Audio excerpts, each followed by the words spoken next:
Okay. Hello, everyone, and welcome. This is the first session of the seminar Post-Accelerationism, Futurity between time and in place. I'll read the description of the seminar and from the structure, and then we can begin. This workshop tackles, if not some influences, some resonances of the specifically left accelerationist constellation from the time of more recent political and intellectual endeavors. Starting from a close reading of the map in the Xenofeminist Manifesto, he announced in these attempts to spatialize future harbored by the critics that come from the point of view of the global periphery. J.P. Carron is a philosopher and musician based in Rio de Janeiro and São Paulo, Brazil. He's a lecturer at the Federal University of Rio de Janeiro and an instructor at the New Center for Research and Practice. As a musician, he released many albums, several through his own label Seminal Records. He's currently writing two books, one on the relationships between language, rule following, forms of life, and value form in contemporary capitalism, one on the ontology of indeterminacy in experimental music from an inferentialist point of view. John, you can take away. Thanks, Etta. Yeah.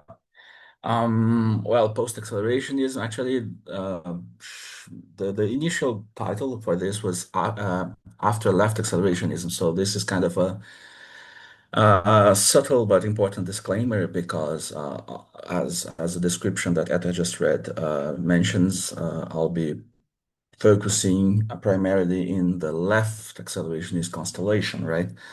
So I had I'm saying this just because I had a few questions about the seminar. I received a few questions from people that were interested. They really wanted to talk about libido materialism, these other kinds of tendencies.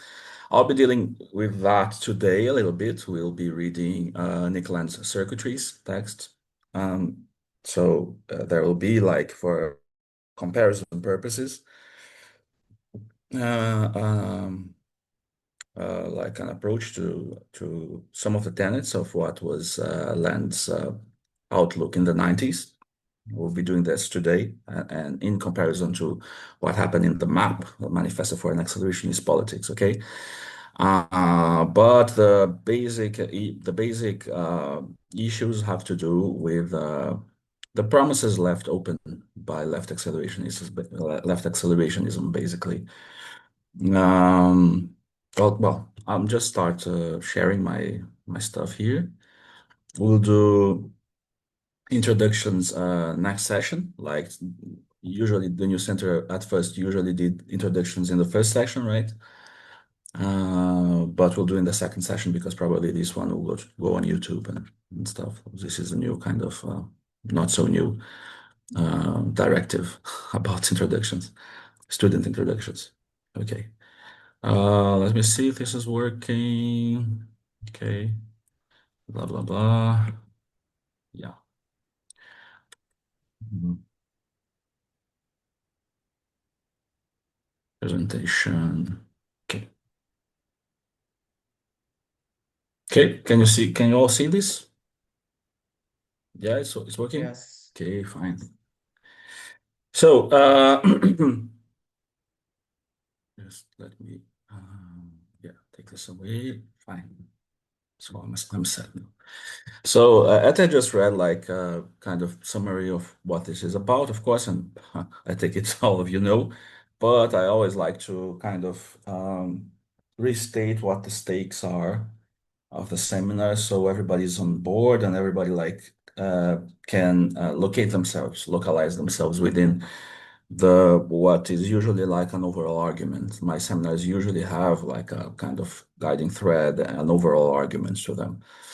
So, and this is not different. Like, as I said, I'll be exploring the, uh, let us call the left accelerationist constellation, and trying to look into unexplored kind of promises of these and the problem space delivered by these tendencies. But at the same time, there will be like a critical purchase. Like, we're doing uh, the third and fourth sessions are kind of more kind of personal takes and personal emphasis. So let me read this and try to finesse what I'm talking about. The seminar intends to tackle left acceleration in some of its contemporary resonance, and especially the problem space it can still leave for us today. Okay. Thus, we shall propose a trajectory in four phases. Like today, what was left accelerationism? The manifestos, Nick Land's influence, possible conceptualization. So, as the program initially suggested, today's we'll read the map, the manifesto for an accelerationist politics, and also, as I just said, like I chose like what I take to be the most programmatic text of Nick Land's 90s production, and which is circuitries. And I will be leaving the Xenofeminist Manifesto for the second session, though. At first, I thought I was going to deal with both of these manifestos today. I think it was too much. So, and also the Xenofeminist Manifesto is also like very, very much influenced by the neo-rationalist kind of declination, modulation of left accelerationism and speculative realism, which will be then the subject of the second session. So the immediate philosophical scene right after left acceleration is neo-rationalism, the echoes of speculative realism, neo-rat as epistemic acceleration, like this was actually a phrase that was used at the time.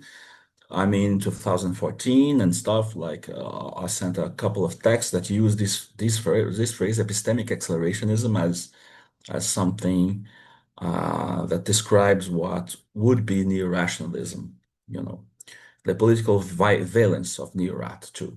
So this will be the subject of the second session. I'll be leaving XF, xenofeminism, for the second session too. Okay, this is the first modification I made to the program, but we will be talking about xenofeminism, don't worry, but it will be done in the second session. Third session, the real abstraction bifurcation. Like this is, I'm using something Conrad mentioned to me like the other day, what he calls an Alberto Toscano reboot of speculative realism, like which is part of his own project, But this is here we start to get more personal in terms of like a personal take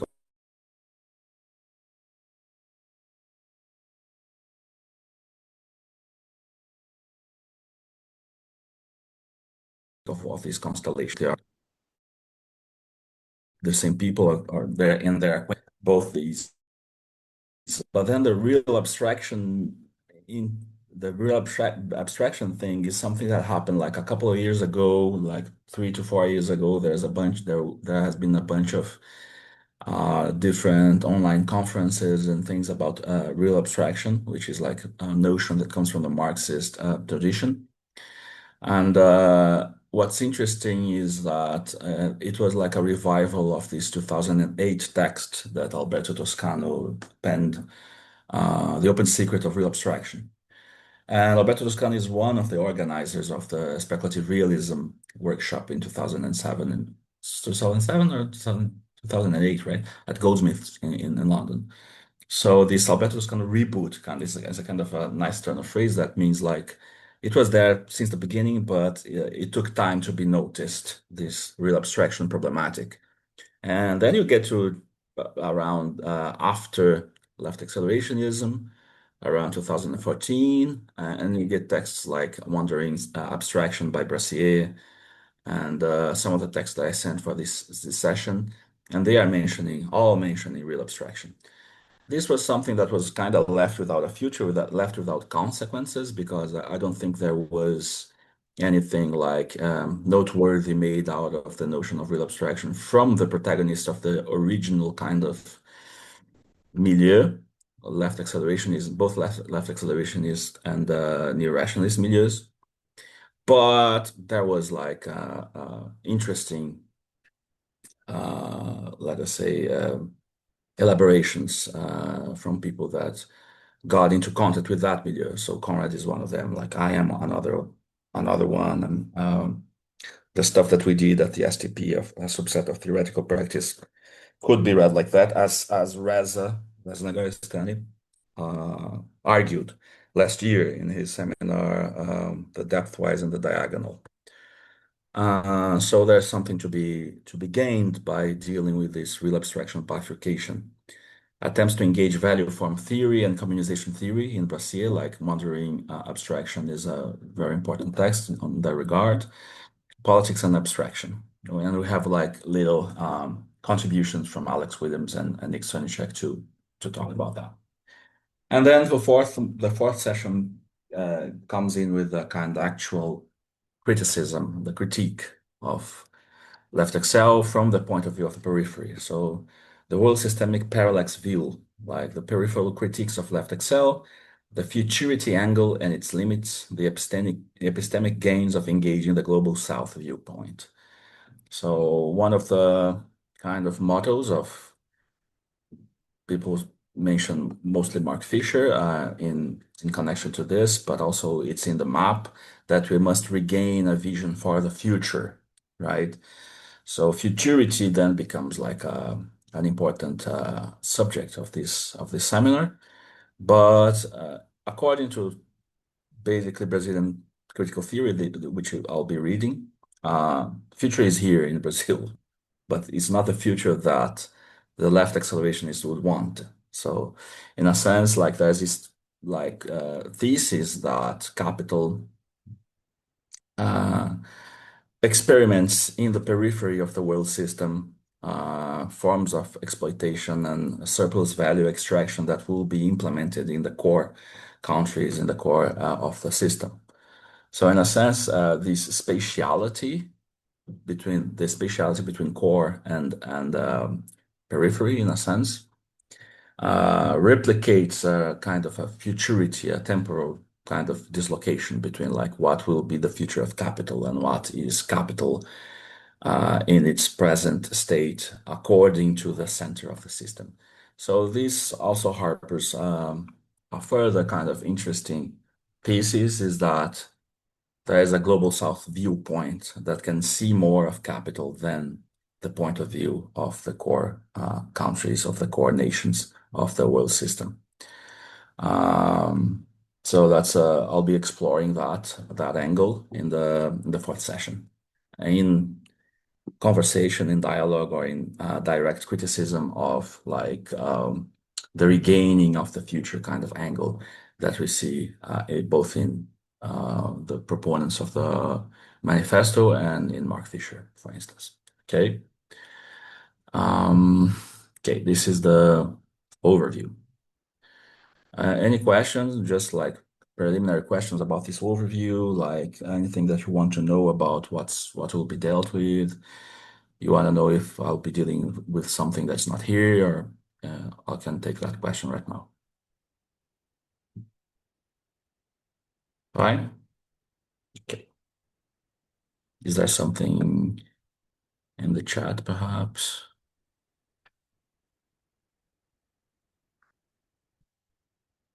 Somebody is asking me to introduce myself. I think that is it to me? Yeah. No, I think that was done by Ether. Like, I'm JP, instructor of the New Center, and I teach at the Federal University of Rio, and I'm also a musician.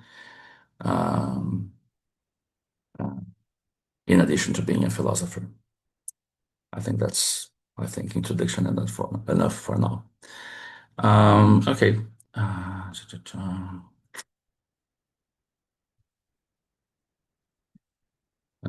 Okay, so I'm using, as you got it, I think, Fisher's Terminator versus Avatar as like a thread. Like today we'll be using Fisher's text as a thread to link Nick Land's kind of accelerationism and what happened in the 2010s with left accelerationism. So this text is from 2014. It's like a very useful thread, like because he's comparing these different tendencies that got to be called accelerationism, the 70s accelerationism first, like what Benjamin Noyes was doing in his book, The Persistence of the Negative, when he, coined the term accelerationism, basically applying it to what French philosophy was doing in the 70s, basically. Yeah, these books that Fisher is mentioning here, Anti-Oedipus, Lucie Higaret, and Baudrillard's books, and also, of course, Lyotard's Libidinal Economy. Um, and uh, and then how it, in a sense, applies to 90s accelerationism. So what's going on with land and CCRU, and it must be, I think it's useful to keep in mind that Fisher was also part of the CCRU. So some of these protagonists of left accelerationism were also within the CCRU, which was Land's group in the 90s, the Cybernetic Cultural Research Unit at the University of Warwick. So then there's these 90s accelerations. Then there's like a jump to 2010 after Benjamin Noyes coined the term. There is this like positive appropriation of the term with the Manifesto for an Accelerationist Politics in 2013. Okay, so this is basically some dates and yeah, a little bit of a history of the term and how it got used and what it is calling, what's its referent. Okay, so he mentioned here Ian Hamilton Grant in the text. So he's talking about his introduction to his translation to Libidinal Economy by Lyotard. He says like Grant groups Lyotard's book with three authors. The reason that are his Anti-Oedipus, Lucie Higaret Speculum of the Other Woman, and Baudrillard's Symbolic Exchange and Death. Libidinal economy has in general drawn little critical response, Grant continues, save losing Lyotard many Marxist friends. Indeed, with a few exceptions, it is now only Lyotard himself who occasionally refers to the book to pour new scorn on it, calling it his evil book, the book that everybody writing and thinking is tempted to do. This remained the case until Ben Noyes' The Persistence of the Negative, in which Noyes positions libidinal economy and anti-Oedipus as part of what he calls an accelerationist moment. Accelerationist because basically these are kind of immanentist um, approaches to capital that would uh, uh, uh, suggest to accelerate the deterritorializing tendencies of capital. We'll talk a little bit about this later. This is just like to gloss over the fact that in the 70s, like there is this 70s moment that some people would call first generation accelerationism or even second generation accelerationism. Um, there's this Brazilian researcher, Damaris Bastos, who used this classification. But if I'm not mistaken, she used first generation accelerationism for Marx and second generation accelerationism for the 70s, and then third is the 90s, and fourth is like the Manifesto and Left Excel. Okay, and then we could go on because there's after that there's cute accelerationism, there's a bunch of other things which we won't be talking about.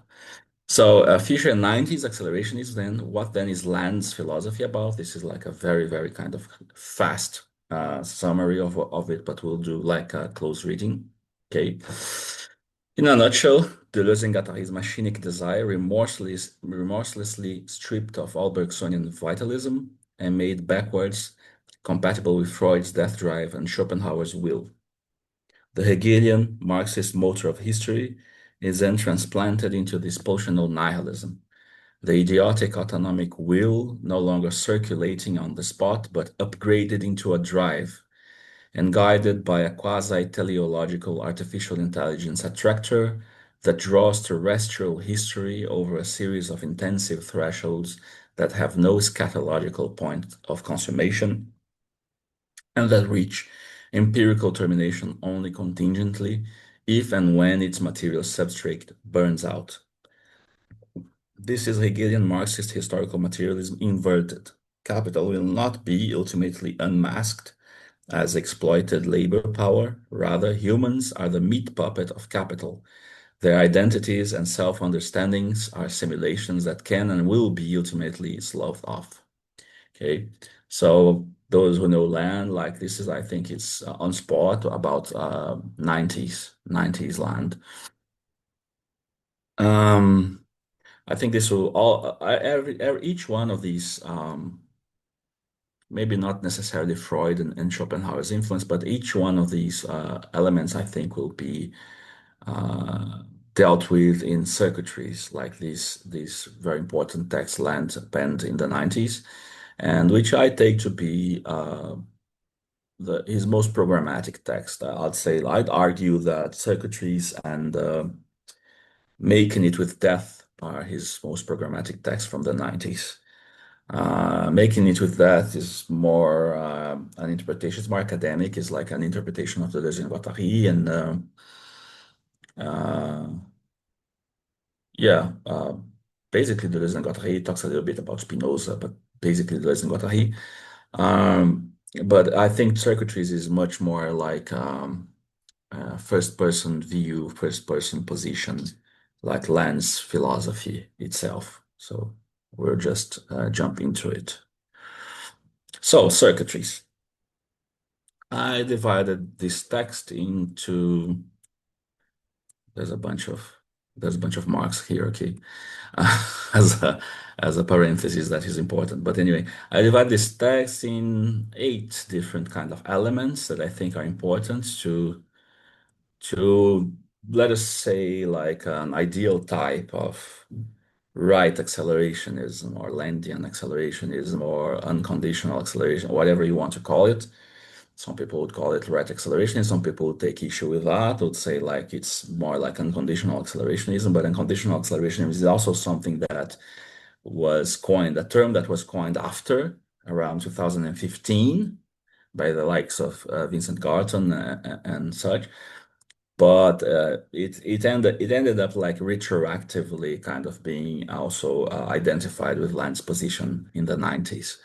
So some people prefer unconditional accelerationism, and they feel it's not necessarily fair to characterize Land's position in the 90s as a right-wing one, even though I'm not sure about that. I think it is.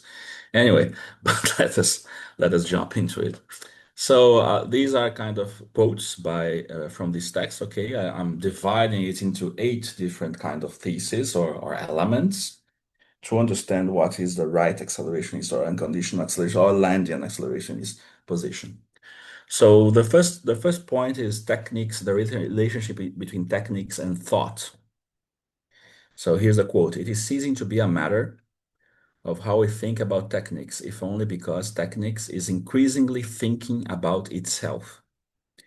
It might still be a few decades before artificial intelligence surpass the horizon of biological ones. But it is utterly superstitious to imagine that the human dominion of terrestrial culture is still marked out in centuries, let alone in some metaphysical perpetuity.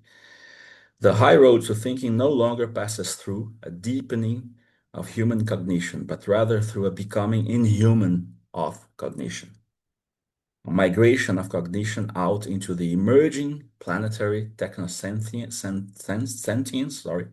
reservoir, into dehumanized landscapes, emptied spaces where human culture will be dissolved."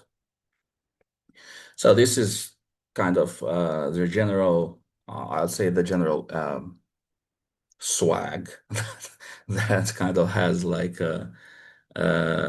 makes Landian kind of accelerationism attractive in a kind of aesthetic sense. This idea of, you know, the complete surpassing of the human. But there is like something that is really important to us here also, to the people who are interested in left accelerationism, which is this idea of becoming inhuman of cognition.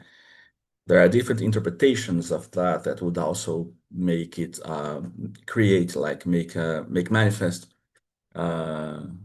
division between Landian accelerationism and left accelerationism and neo-rationalism. This becoming, how do you interpret it? Interpret this becoming inhuman. If this becoming inhuman means replacing human agency for something that we'll see how it is, or is this becoming inhuman done through the means itself of human cognition in a much more Hegelian sense of kind of superseding its own limits and constraints, which is, as we will read in the second session, Reza's kinds of Reza Negaristan's kind of inversion of Landianism, which is like the labor of a human, could be read in that way, I think, very profitably.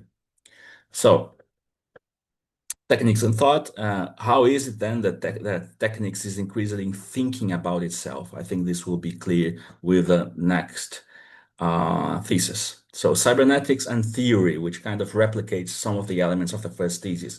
If machinery is conceived transcendently as instrumental technology, it is essentially determined in opposition to social relations.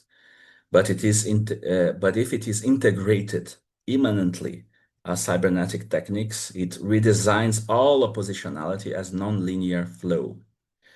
Okay, so first point here.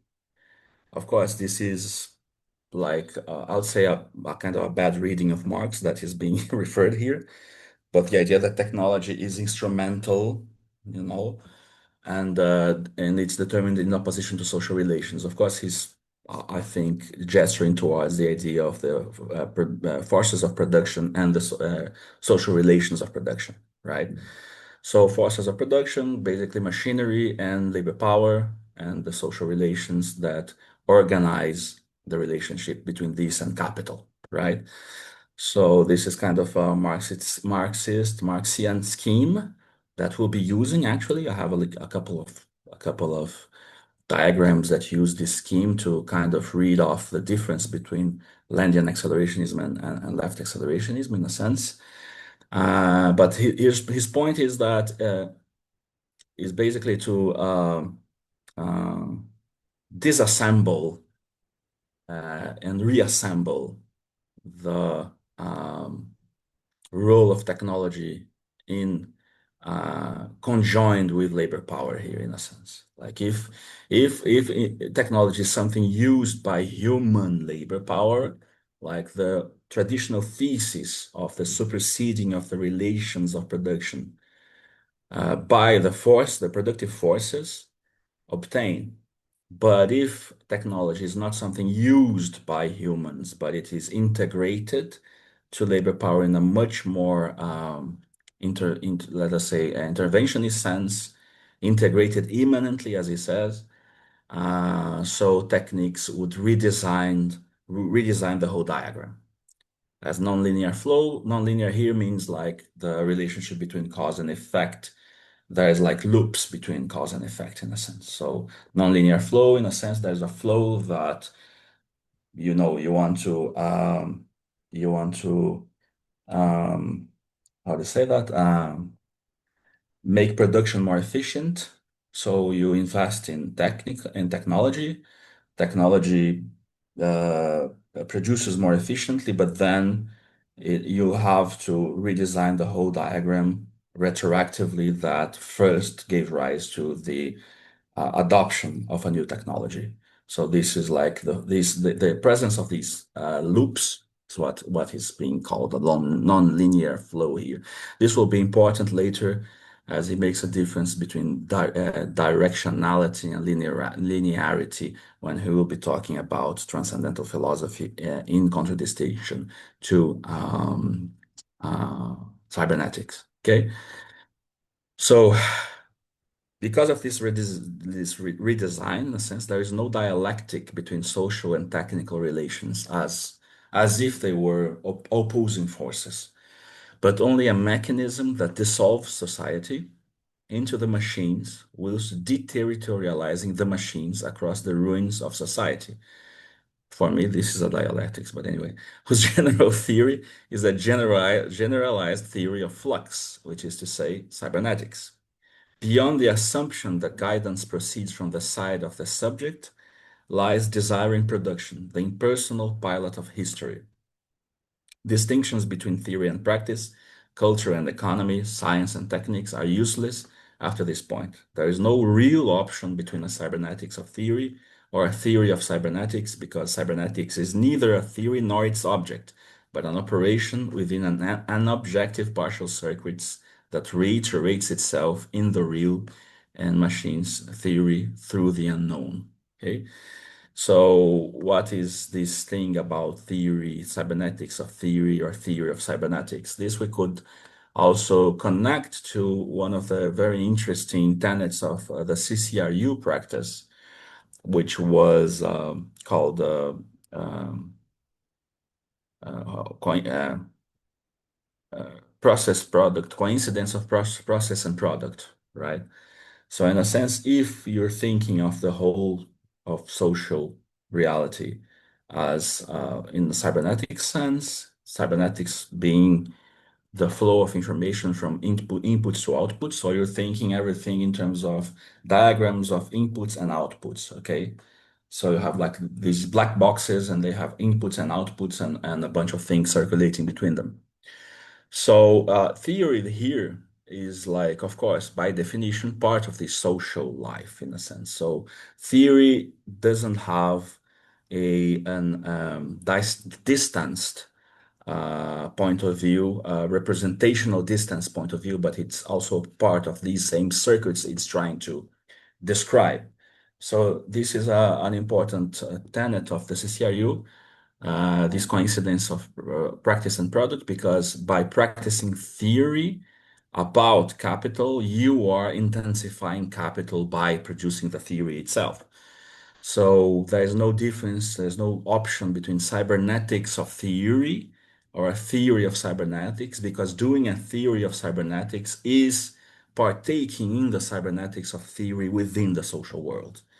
So you have like almost like a flat ontology here between that is flattened through the cybernetics of theory, and then theory becomes a part of this system of flows between outputs and inputs. Okay, um, is that clear?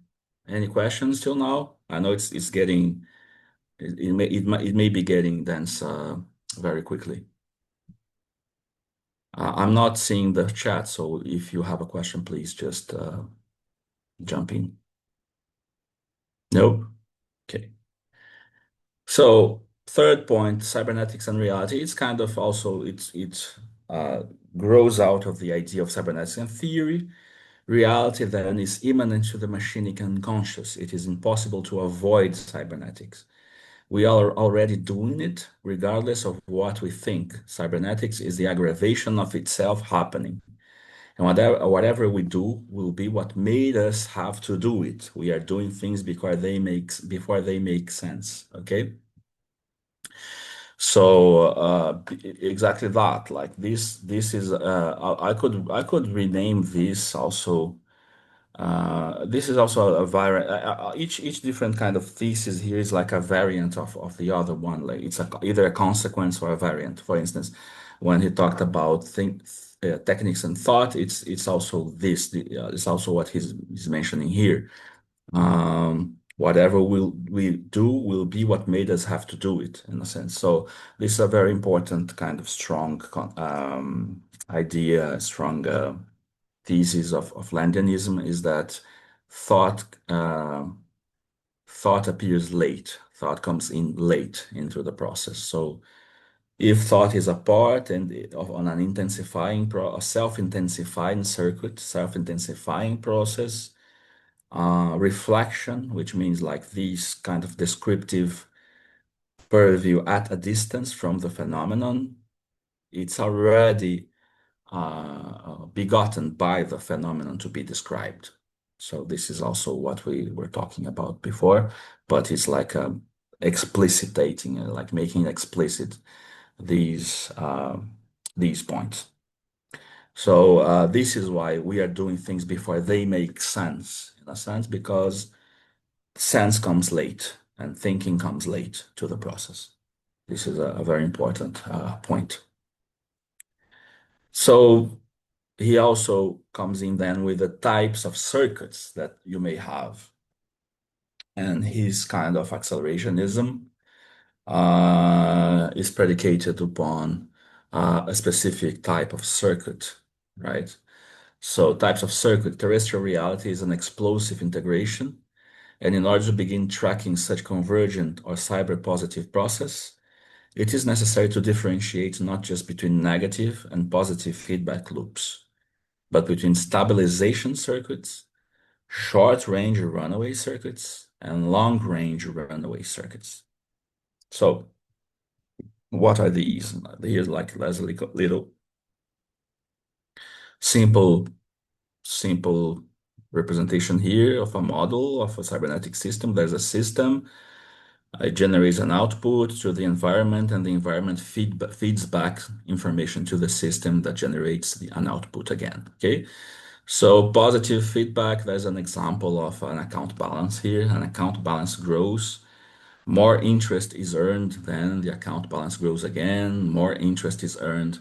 So basically the information that is sent, that is output, is in the same direction, same kind and same direction of the information that comes in a sense. One of the most kind of stupid example is what we call like feedback in music, right? Like in audio systems, you just like put a mic in front of a speaker, and what happens is the mic is capturing, supposedly supposed to capture what's coming out of the speaker, but this is immediately a closed circuit because whatever is coming in through the mic is getting back to the mic through the speaker. This means the mic is not able to function as a mic again, as a microphone. It functions as an oscillator. So this is why short-range circuits, positive feedback, kind of destroys the system that is enacting or that is enmeshed in the input-output relationship. Okay, so and the negative feedback, the example most obvious example of negative feedback, body temperature. Body temperature rises, body sweats more, body temperature drops. So and you can also think of this in terms of the relationship between the body and the environment. The environment is hot, body temperature rises, sweats, and then it compensates the heat that comes through the input is compensated through the output of sweating and then dropping the temperature. So this is negative feedback. The negative feedback compensates the tendency that comes in through the input through issuing an output that is able to compensate it and keep the system's integrity, right? Whereas positive feedback usually, I mean, this short range, as he's calling it, does not do that. Okay, so.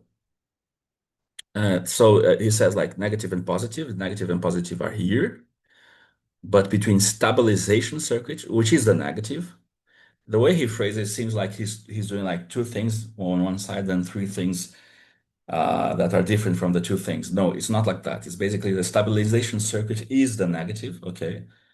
The short range runaway circuits and long range runaway circuits are the positive feedback loops. But what he's doing is that he's offering a division within types of positive feedback loops. There's the short range runaway circuit, which is the microphone on the speaker, and the long range runaway circuits, which means like circuits that are intensifying through the redesign of its own kind of morphology, okay, which is the way he understands capital to behave. By conflating the two latter, modernist cybernetics has trivialized escalation processes into unsustainable episodes of quantitative inflation, thus sidelining exploratory mutation over against a homeostatic paradigm. Positive feedback is a source of instability, leading, if unchecked, to the destruction of the system itself. Like again, the microphone example is a good one here. Writes one neo-Wienerian, in strict fidelity to the security cybernetics, which continues to propagate an anti-delirial technoscience caged within negative feedback and attuned to the statist paranoia of a cynicism industrialism. There's a hand up. Anybody wants to ask a question? So it's me, Etta. I would like to ask a question concerning Okay. uh, s- uh sorry, I couldn't listen. Yeah, but I Sorry. would like to ask a question concerning cybernetics because Okay. I would like to know if Okay. Okay. does every positive feedback loop or positive feedback driven system every uh, it is necessary to this positive feedback loop that the system will lost its original function, or we can think of positive feedback loops that doesn't that Well, are not concerned with that's this. Like, exactly what he wants. No, no, that's what exactly what he wants. That's the difference between maybe that was of course Land is not the Land is very kind of nice to read, like the stylistic of him, but he's not as very didactic. But this is the difference between short range and long range. Exactly. Short range is like usually destroys the I mean, destroys the system, like destroys the system for its original function. Like the microphone is not physically destroyed, but it starts to behave as a different thing because it's not able to function the way it normally functions in that situation. If you had like a living system that cannot compensate heat, of course it will die. One could say like it destroys the system, but it also is it's not so different from the microphone. Like if you interpret like dying as a form of transformation too, right?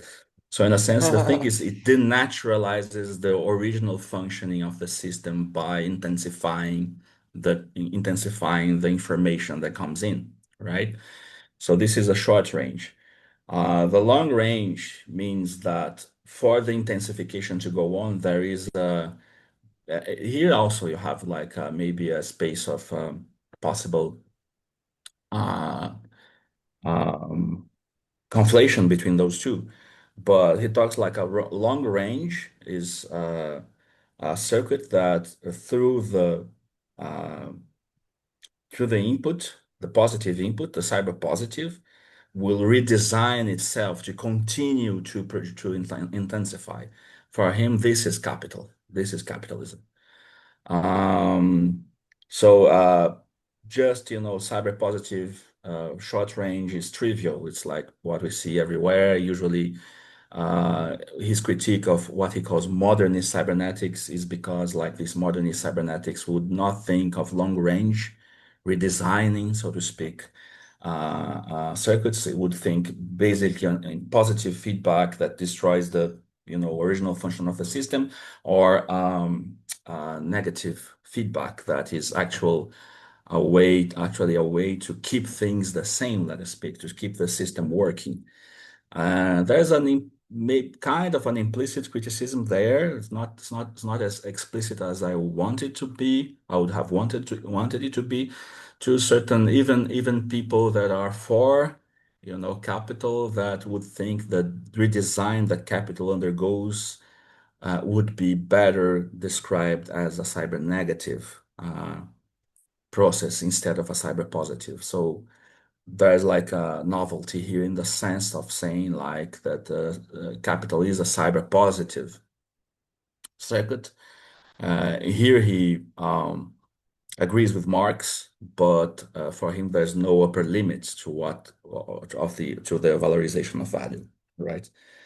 So in the specifics of capital, this is kind of the difference between Land and Marx. So I mean, this is the difference, like the long range and the short range. I would, against this, I mean, I'm not sure this is like a very important distinction, though. Even if in this in this phase at this time, Land is portraying it to be like almost like an ontological difference between long range and short range. But we could use his own idea of time loops as a way to say that it's all cyber positive, actually, because the difference is that from the point of view of capital, uh, a certain amount of time has already passed that hasn't passed for us. So the idea of long range is long range for us, which is kind of interesting. He's this very anti-anthropocentric philosophy, but at the same time, long range is long range for us in a sense, right? It's not long range for capital. And this is also there's a perspectivism of the temporality of capital here going on in Land's way of understanding, like with all the idea of capital coming from the future to assemble itself. This is also from our point of view. It's not like it's just because the species present of capital is at a different scale than the species present our species present in a sense. We could mobilize such an argument of about like the perspective of capital to kind of also doubt a little bit this like very sharp difference between long range and short range. This is, I think, a weak distinction in land, but presenting it as it is, this is the difference, right? Like short range system explodes, long range system transforms. Okay, this would be like the at the face of it the difference. Is that clear, Ate? Yes, yes. Okay, did I respond? Okay. Okay. Any more questions? Yeah, I had one more question on the third element from cybernetic Okay. reality. This Okay. issue that thought always comes late to the process. What does this? I can't Yeah. grasp what this means in concretely. That's the only. Yeah. Okay. Okay. Yeah, I think this is made plausible by the fact that I mean his again this is an argument against kind of anthropocentric kind of view of the relationship between let us say labor and technology in a sense. Like, labor uses technology. Let us say this sentence. In this sentence, the subject is labor, technology is the object. What he's saying, like if we think cybernetically, of course, technology is transforming back labor, or it's transforming back the laborer. And if you generalize this thinking in terms of machinic desire, which is Deleuze and Guattari's terms, like instead of thinking of subjects and objects, just machine parts assembling and disassembling and connecting to each other. You don't have an disinterested point of view from which describe the process. You're not outside of the process you are describing. If you are part of the process you are describing, your description itself is arguably by definition part of that same process. Therefore, it's constrained and determined by that process. So you cannot anticipate the stages through which this intensification process will undergo. Like thinking comes in late. This is what he means. Like he says, like we're doing things before they make sense. Sense here is in the realm of thinking. We're making sense of things. But actually, the process of intensification is tendentially so fast, you know, that stuff will happen before we can even plan it. Everything we might think of it is already a product, a coincidence of product and process I was mentioning. The whole process produces this product, which is our thought. So our thought is not able to, let us say, take the pilot seat. You see, the pilot seat is somewhere else. This is the idea. Is that clear enough? So something like against this transcendental idea of Yeah, constitutive. Okay, yeah, thank you. exactly. A constitutive subjectivity. Yes, exactly. Interestingly, Land is a Kantian at this time still, but he thinks like to radicalize Kantian critique, you have to jettison the form of judgment in a sense. But I would also argue that is this like proper Kantianism or this is something else anyway? But he sometimes he's like he understands himself in a sense as radicalizing the project of critique towards and outside of the form of judgment, and this is one of the tenets here. The fifth one will be the critique of transcendental philosophy. We're not there yet, but yeah. Is that okay? Is that clear? Yes. Anybody else? I know this might be kind of uh, some people might be very familiar with this already. I'm just trying to be like very didactic about land, which you don't get every day. People really like to talk like land, but sometimes they don't want to explain what land is talking about. So this is what I'm trying to do here, heuristically and kind of in a simplified manner. Okay. Going back. Let it go. Yeah, here. Okay. So stabilization circuits suppress mutation, with short-range runaway circuits propagated only in an unsustainable burst. This is what I'm always talking about, right? Before canceling it entirely. Neither of these figures approximates to self-designing processes or long-range runaway circuits such as Nietzsche's will to power, Freud's phylogenetic thanatos, or Prigoghine's dissipative structures. I won't be talking about each one of these. But I mean, this is part of his whole kind of intellectual kind of milieu, right? Or image influences. Long-range runaway processes are self-designing, but only in such a way that the self is perpetuated as something redesigned. This is kind of important. Long-range runaway processes are self-designing, so you have like these different machine parts are you have to change. They change function, they change places, but only in such a way that the self, which is the self in terms of that which is making the designing, is perpetuated as something redesigned. So it's not about the suppressing of mutation that you see in stabilization circuits. It's about the continuation of a process whereby that which is doing the designing is designing itself at the same time. Again, it's coincidence of product and practice that you see in the communique one of the CCRU. Like for theory, you see here like applied to a certain kind of ontology of reality. How does reality work here? So, well, okay, next one. So an example here, we go. Okay, we'll see a little bit of Marx. Okay, this is from Michael Heinrich's introduction to Marx's the third. What is it called? The introduction of the three volumes of Marx's Capital. It's like a really, really, really good didactic book about Marx's Capital. I just want to put some meat into this idea of redesigning processes that are self-redesigned, where the self is perpetuated as something redesigned. Okay, and this is like a good example is relative surplus value in Marx. So here is Heinrich. It's not Land. It's Heinrich. Michael Heinrich for the Anglophones.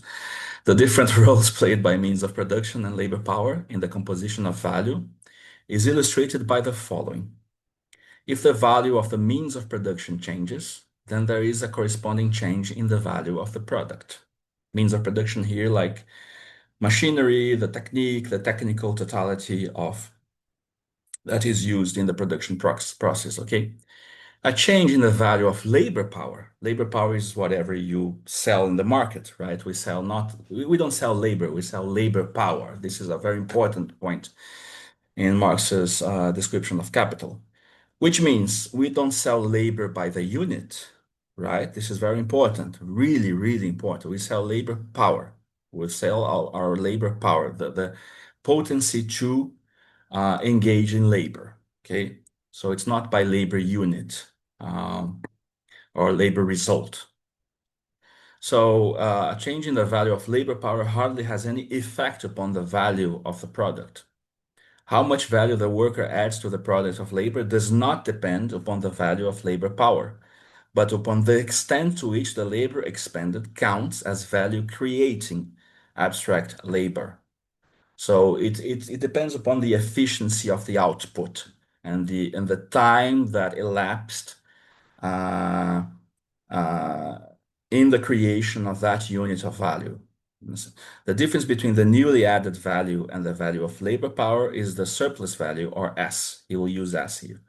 Or to put it differently, bear with me, like it's a bit hard, but it will be simpler. To put it differently, the newly added value is equal to the sum of the value of labor power and surplus value. Marx calls the portion of capital used to pay wages variable capital, or V for short. This portion of capital changes value during the production process. The workers are paid with V, but produce new value in the amount of V plus S. So uh, V is like the paid labor, right? That is supposed to uh, that is used for the reproduction of the worker itself, right? But the point here is since you sell labor power, not units of labor, right? You are always producing more than what you need for your own subsistence, like that, or for the that will be given to you as a means of subsistence or as a wage. Okay. So what is actual the new value produced is V plus S, the value of the wage that you receive, and S, the surplus value produced in the process. The value of a mass of commodities produced within a specific period of time, a day or even a year, can therefore be expressed as C, constant capital, machinery, okay, machinery. Let us call it machinery for short. The value of the worker, of the subsistence of the worker, that what the wages correspond to in a sense, and S, the surplus value that is produced by rearranging the productive process. So capital self-valorizing value has no intrinsic limits to valorization. Therefore, like Land agrees with this in a sense. So it's in a sense like it is a positive feedback, right? There's no intrinsic limits to valorization. At each productive cycle, it is producing more surplus value. S is always there, C plus V plus S. And for that reason, no rate of valorization once reached is sufficient. With S over V as the measure of valorization, there arise two basic possibilities for increasing the valorization of capital. This is the example I want to give, which Marx refers to as the production of absolute surplus value and the production of relative surplus value, respectively. At a given value of labor power, S over V will rise if S is increased. Of course, you have to increase the surplus. The quantity of surplus value produced by a single labor power can be raised by lengthening of the surplus labor time, of course. If you work for 8 hours a day and then you produce X, if you work for 16 times a day, you will produce double X, right? And surplus labor time is lengthened by lengthening the workday. Marx refers to this increasing of surplus value and the rate of surplus value by lengthening the workday as the production of absolute surplus value. Absolute surplus value then is just, if there's a correlation between the productive output and the length of the workday, you just lengthen the workday. And then you have like more surplus value. This is absolute surplus value. The correlation is there. And it's a linear correlation. More time, more work time, more surplus value. Okay? With the setting of a legal normal workday, the production of absolute surplus value does not yet reach its limit. Okay? So here we get to my point. But surplus labor time can also be increased without changing the length of the workday or by more efficient use of labor time.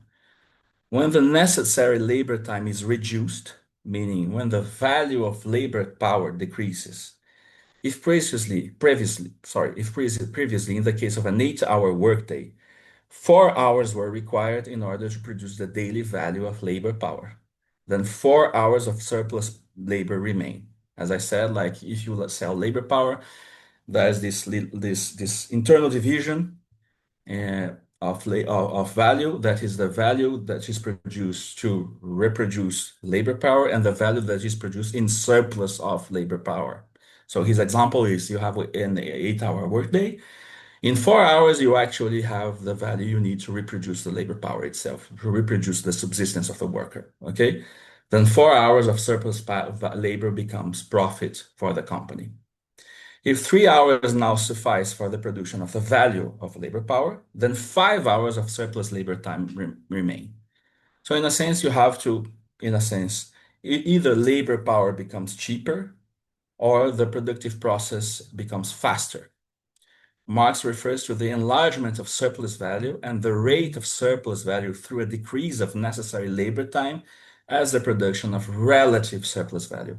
So what's the difference? Just to be clear, the first one, absolute surplus value, if the amount of value that you create is correlated by the production time, the time you take to produce, right? And you need to just produce more. You need just to produce for more time to produce more value. This is absolute surplus value. But once you have, like, for instance, you cannot put your workers through a workday that is bigger than 8 hours, let us say. How are you going to extract more surplus value? You have to optimize the production. Optimizing the production means producing the necessary value of labor time in less time than before. So you have, instead of 4 hours of surplus labor or surplus value production, you have 5 hours of surplus value production or 6 hours of surplus value production if you produce the same in less time. Okay, so relative surplus value. So let's assume that for the production of a specific good, say a particular computer, constant capital C with a value of 200 is used. Constant capital, remember, machinery, the productive forces. In addition, a workday of 8 hours of direct labor is necessary to assemble the computer from its components. The daily value of labor power is 80, and the rate of surplus value is 100%, so that the surplus value produced daily by an individual labor power is also 80. The value of the product is therefore, it's not 5 there, sorry, I just copied from a PDF, so S became 5. It's C plus V plus S, surplus, okay, equal to 100 plus 80 plus 80, 360. Now let's assume that a particular capitalist, initially as an individual, succeeds in reducing the direct labor time required for the production of the computer from 8 hours to 4 hours.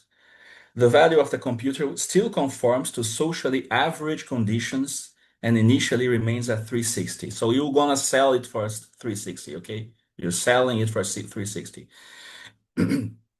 Our smart capitalist, however, no longer has to expend variable capital, wages, human work, okay, in the amount of 80, but rather merely in the amount of 40. His costs are therefore that of 200 constant capital plus 40 variable capital, 240. So his costs are lower than the price of the output. So his profit will be bigger. Why is that like an important example of what Land is saying? This is pure Marx, okay? Because long-range runaway process means, of course, this is context dependent. For instance, in the case of capital, the work day is 8 hours long. You cannot, not since this was legally the case, you cannot lengthen the workday as you want without pay. So you cannot extract absolute surplus value anymore. You have to extract relative surplus value. To extract relative surplus value, you could understand this as long-range runaway process in the sense that what you want is to intensify, so it's a positive feedback. You want more value come in and more value produced, right? So it's a positive feedback loop. But in order to do that, you have to self-design the whole productive process again by buying machinery in such a way that you keep the extraction of surplus value rising, even though you cannot lengthen the workday. So the changes will be made through inside the system that is producing the output in order to continue to produce a surplus output that will be reintegrated, reinvested in the productive process. So, like, this is my Marxian interpretation of what Land is doing. So, in a sense, like capital is divided in machinery, constant capital, and labor, variable capital, right? It divides in these two. The labor, variable capital, uses machinery, which in turn transforms labor. By transforming labor, it is optimized, it is more efficient, so it increases the value that goes back to capital. So you have like, in a sense, a positive feedback loop that is self-designing. That is self-designing. Like the whole system has to, once it reaches a threshold, it has to redesign itself to continue to produce value. Okay.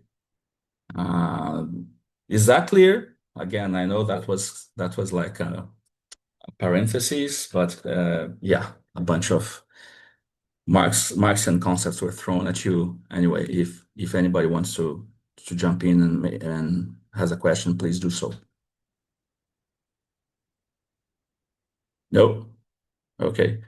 I mean, but does that make it clear? For instance, Casper, you wanted to know, like, do you think this is clear with this example, the idea of self-designing long range? And Ete was asking about the long range. Is this clear now? The For long me, it's range, clear, but there's the another fact that the long question. range means that you have to redesign the process itself. The process is redesigning itself under the buoyancy of its own intensification. Okay, I is have that okay? one question here. Okay, Zach. And I guess, is there a version of this though where this itself is a short range positive feedback loop simply because the formula itself does require the actualization in exchange value, correct? Like we can't presuppose an Yeah, infinitely hungry market for the product at that price. So that gets set in you're arrears. right. Yeah, that's yeah, yeah. So in a sense, then if So that was a question. well, yeah, so I guess in a sense, Sorry, go on.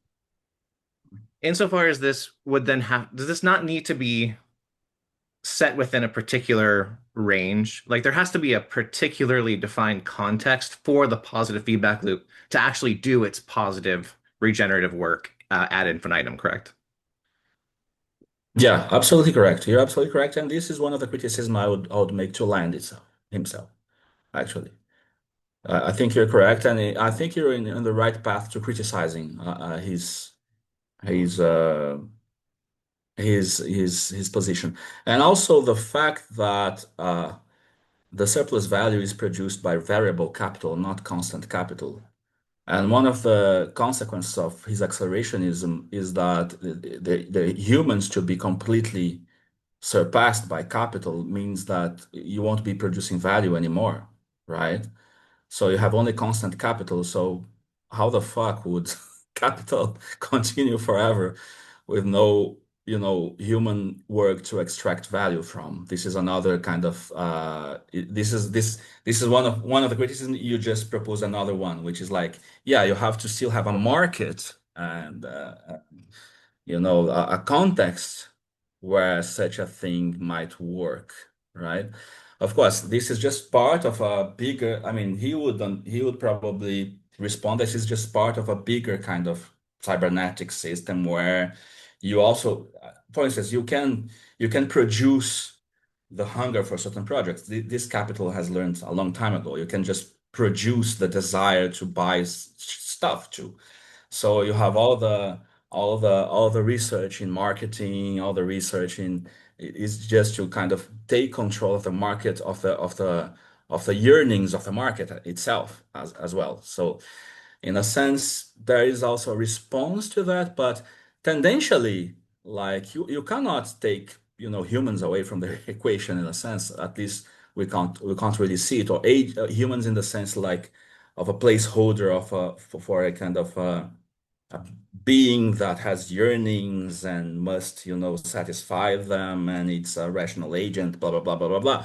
You can replace human here for a list with a list of those properties. I'm okay with that. But anyway, you'll need like a market of agents that buy stuff in order for this to happen. So when you reach the point of a complete substitution of the human, it seems like capital cannot go on.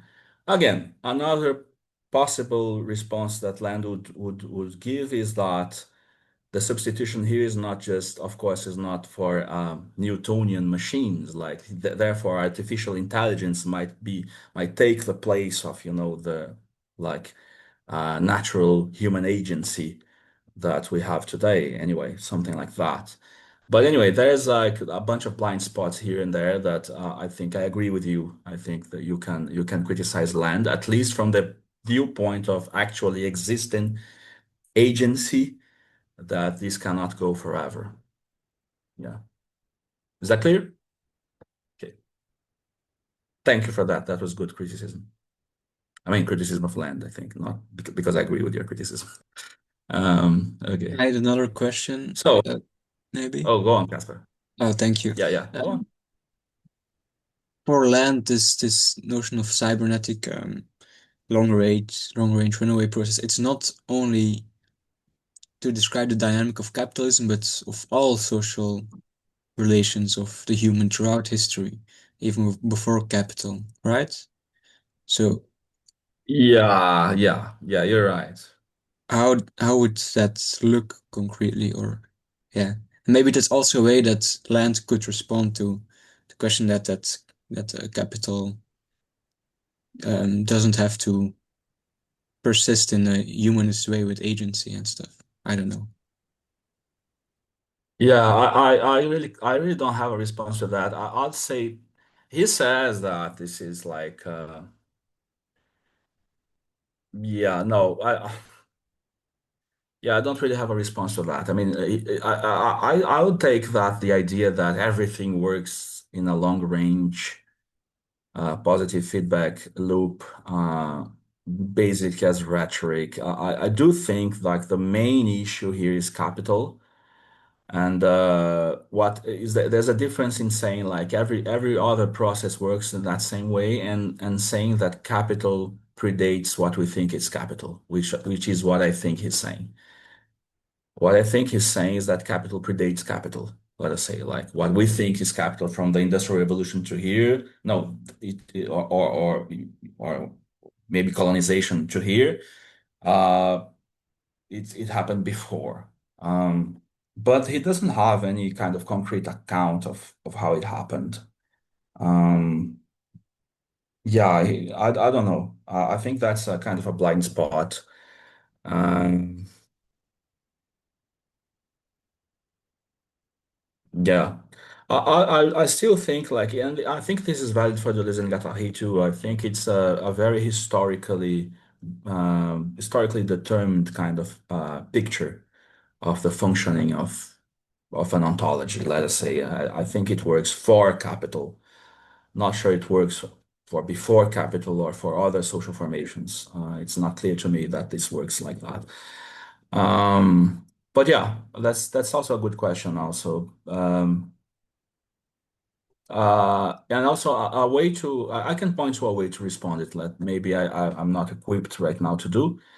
That is to go through the Bataillean kind of economy. Like it's not Marxian economics, but Georges Bataille and that outlook that kind of has a more like cosmological kind of register. But yeah, I'm not. If that is something that is interesting for the seminar, I can bring more about this, but I didn't really prepare anything about that. But maybe he would go there. But a Marxist would say this is just, also kind of a mystification out of the historical components of capital itself, in a sense. So this is why we are able to see things through the lenses of this general economy. Yeah, general economy, as Bataille says, instead of other ways of seeing it. I don't know. But yeah, that's an interesting blind spot. Maybe I can answer this more thoroughly in the next sessions. Thank you for that. Is that okay?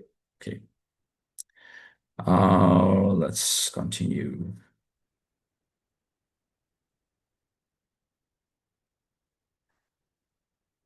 So just let me take a look at the hour. Okay, wow.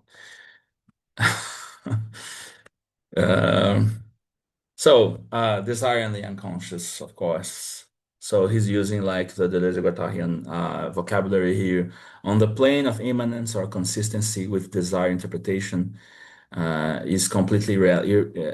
Sorry.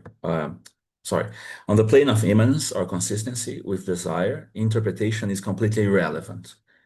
Or at least it is always in truth something else. Dreams, fantasies, myths are merely the theatrical representations of functional multiplicities.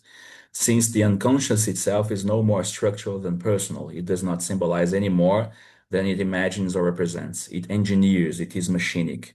Desire does not represent a lacked object, but assembles partial objects. It is a machine, and the object of desire is another machine connected to it. There you go. Like this is a whole ontology of machine parts connected and inputs and outputs is what he was gesturing at in the first like elements, the third one particularly that I selected from this text. This is why, unlike psychoanalysis in its self-representation, schizoanalysis is solely functional. It has no hermeneutical pretensions, but only a machinic interface with the molecular functions of the unconscious. So in a sense, this is also why thinking comes late in a sense, because even if the unconscious itself is not about representing repressed contents. So the relationship of representation to representing, of language to referent, this kind of thing, you have to think it purely functionally as machine parts connecting to other machine parts, and thereby creating these flows of intensification or cybernegative compensation flows, all these kinds of flows, okay? So this is also an element. And then schizophrenia, far from being a specifiable defect of human central nervous system functioning, schizophrenia is the convergent motor of cyberpositive escalation, an extraterritorial vastness to be discovered. So this is a bit counterintuitive, but neurosis that is consistently attached to objects and procedures, see, like molar kind of identities. And if you think of our common sense kind of ontology, in that sense, it's like a neurotical ontology where you say this is this and that is that, like you uphold the difference between entities as stable, In the schizophrenic process is the uh, undoing of these entities. This is what he's saying about the specifications. Specifications are the disjunctive compartments of a differentiated unit from which schizophrenia entirely exits. Schizophrenia creeps out of every box eventually because there is no schizophrenia specificity or entity. Schizophrenia is the universe of productive and reproductive desire machines, universal primary production. So against this molar object kind of ontology, schizophrenia is the way out of any kind of fixed or determined collection of fixations, so to speak. So schizophrenia here is like the body, the relationship with the body without organs, basically. So here it's directly connected to this idea of the plane of immanence or consistency, right? The plane of immanence where everything is being determined. So this is kind of a Deleuzean kind of ontology where you have like this body without organs or plane of immanence or plane of consistency, where these couplings happen, these assemblages happen, producing all these molar objects and molar kind of identities that we have access to, but we have to presuppose this schizophrenic horizon, so to speak, as the place where all these are done. In a sense, then schizophrenia, like the way the, the way the molar identities inhabit the plane of consistency or the plane of immanence is the long-range runaway process, as in the sense that the long-range runaway process enacts the transformation of these identities along, undifferentiated plane of immanence. So schizophrenia is also a figure of that transformative vector, okay, for land. And then time loops. A cybernegative circuit is a loop in time, where a cyberpositive circuitry loops time itself, integrating the actual and the virtual in a semi-closed collapse upon the future. Descendant influence is a consequence of ascendantly emerging sophistication, a massive speed up into apocalyptic phase change. The circuits get hotter and denser as economic, scientific methodology, new evolutionary theory, and AI come together. Terrestrial matter programming its own intelligence at impact upon the body without organs equals zero. Futural infiltration is subtilizing itself as capital opens into schizotechnics, with time accelerating into the cybernetic backwash from its flipover, a racing non-linear countdown to planetary switch. Yeah, cyber-negative circuit is a loop in time, where cyber-positive circuitry loops time itself. Like this is also a kind of scalar. Again, as I was anticipating this argument, the idea of a long-range runaway circuit. It's why is it that I kind of, to make sense of this point, was mentioning a certain perspectivism of capital, the point of view of capital, because there's a scale difference here. And the scale difference may translate into the species present, the kind of time inhabited by the process of capital and by the process of capital as lived through by individuals like us, in a sense. So a loop in time, like cyberpositive circuitry loops time itself, means that for all purposes, for all relevant purposes, according to Land, capital comes from the future to assemble itself. It's a way to say that capital is the process itself of aggravating itself.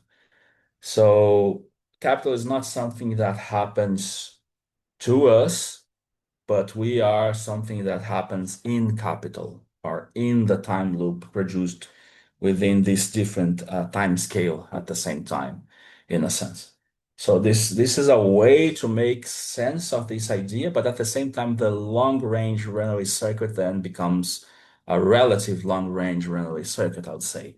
But anyway, this is I'll leave this a little bit open. I think it's the most kind of difficult of the elements that are in this text, the idea of the time loop, and also comes directly from the CCRU practice. Like the second criterion of the CCRU practice in the communique, the first one was coincidence process product. The second one was contra-chronic advent, like something that comes from another time, inverts the direction of time. It's a loop. So you can think of a time loop in a certain sense. But I think this is also a bit figurative, because at the same time, he'll say that cybernetics is non-linear in the sense that it requires loops, but also directional in the sense that the effects are irreversible. Whereas the judgment is the opposite. The judgment is linear and non-directional in the sense that it's reversible. If A is B, B is A, you know? In cybernetics, no. If A is B, B does not become A again. B has undergone a transformation. But it has undergone a transformation through the non-linear, which is different from the non-directional, the non-linear closing circuit that, intensifies itself.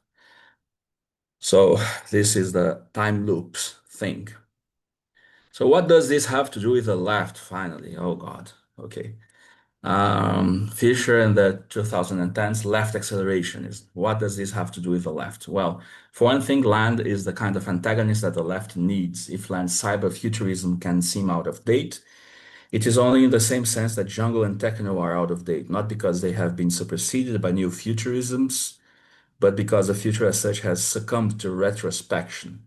The actual near future wasn't about capital stripping off its latex mask and revealing the machinic death's head beneath, it was just the opposite. New sincerity, Apple computers advertised by kitschy cutesy pop.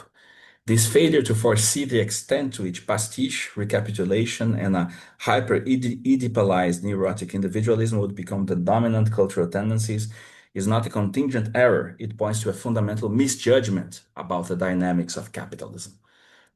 So it's kind of interesting that he says like land is the antagonist that the left needs, but at the same time, to the extent that land is wrong about capital, in the sense that he's ignoring the re-territorializing tendencies of capital, which has to do with the question, I think it was Zachary that proposed, like you need like a market for that, and needing a market for that means you need the molar identities of buyers. And yeah, the advent and the development of social networks just, kind of confirms it, that, the valorization of labor does not necessarily drives us towards an inhuman future or redesigning of our personal identities, but sometimes quite the opposite. The intensification of the identity and the intensification of personal identity as a means to extract value from. Okay. So, in a sense, left accelerationism has to do with the fact that because of this error in judgment, capital is not this deterritorializing force that Land thinks it is. So there are two differences, very important differences. First, left accelerationism maintains kind of Marx's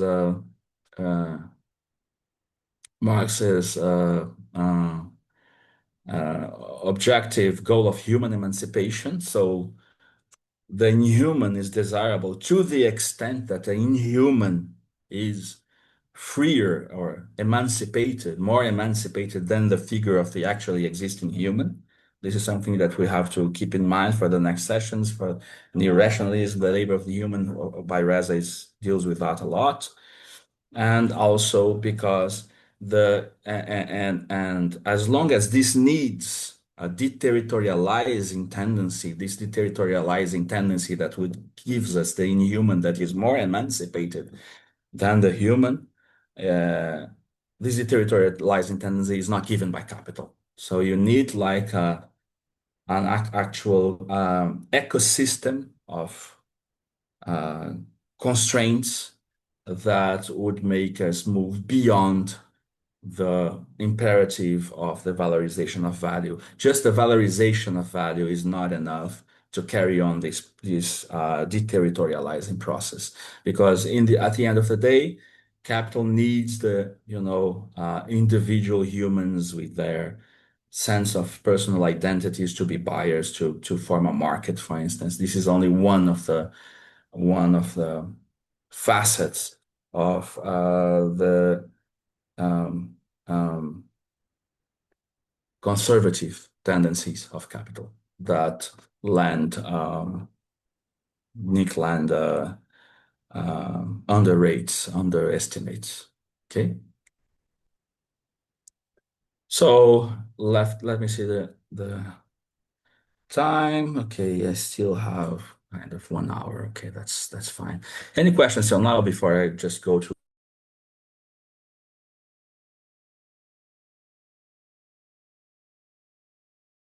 map what's been said till now? Okay, I'll just go on then.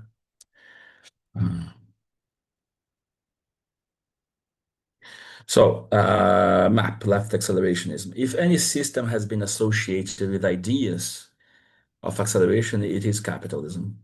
The essential metabolism of capitalism demands economic growth, with competition between individual capitalist entities setting in motion increasing technological developments in an attempt to achieve competitive advantage, all accompanied by increasing social dislocation.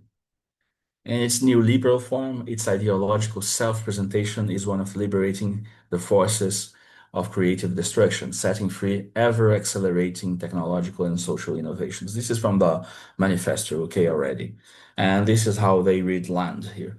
The philosopher Nick Land captured this most acutely with a myopic yet hypnotizing belief that capitalist speed alone could generate a global transition towards unparalleled technological singularity. Landian neoliberalism confuses speed with acceleration. We may be moving fast, but only within a strictly defined set of capitalist parameters that themselves never waver. We experience only the increasing speed of a local horizon, a simple brain-dead onrush rather than an acceleration which is also navigational, an experimental process of discovery within an universal space of possibility. It is the latter mode of acceleration which we hold as essential. So there's a number of differences here.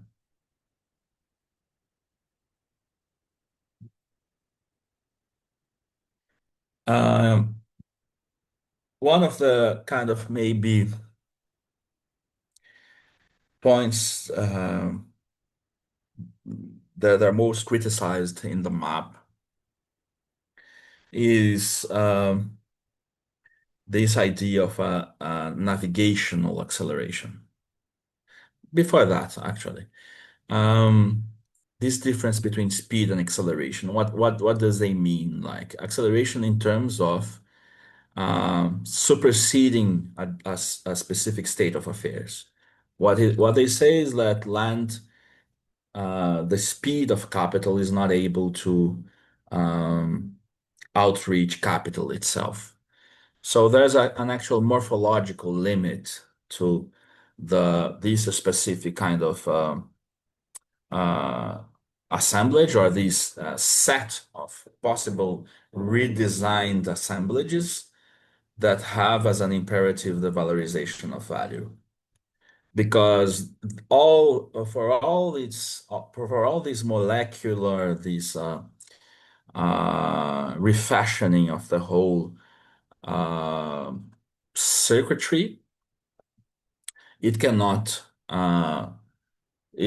outstrip the imperative of the valorization of value. Of course, in Marx, this valorization of value has a limit, which is like the tendency of profit to fall. Okay, but this is another issue. But for land, it doesn't seem to have this upper limit. So the valorization of value seems to guide the process towards ever different social formations, different circuits, different cybernetic assemblages. But this is why also you don't actually reach schizophrenia as an outer limit of capital. And this is also an important difference between Land and Deleuze and Guattari. In anti-Oedipus, schizophrenia is not capital. Schizophrenia is the outer limit of capital. Capital can tendentially approximate the body without organs or schizophrenia without becoming schizophrenia, because if it becomes schizophrenia, it ends up not being capital anymore. Whereas Land seems to think that capital can be forever capital while surpassing the limit, the schizophrenic limit, and always producing novelty in the radical sense.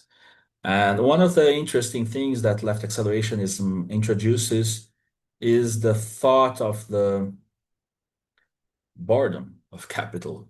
Like, this is an important affect here.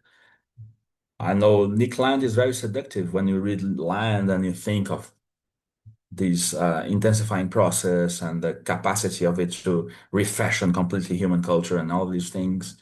It's very seductive. It's very interesting, and he's an incredible writer, I think. Some people don't like it, but I do think he's an incredible writer. But we should also pay attention to the actual boredom of capital, and the fact that all of these singularities, didn't actually happen.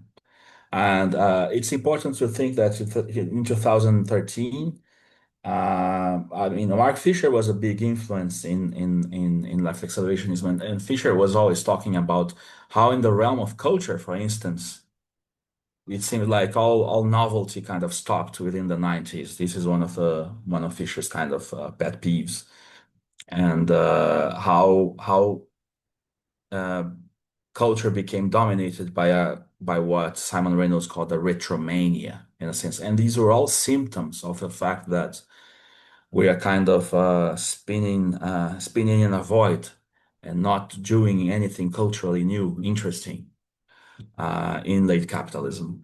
And therefore, in a sense, capital was actually interested in exploiting that which was already in place to extract surplus value instead of actually producing innovation.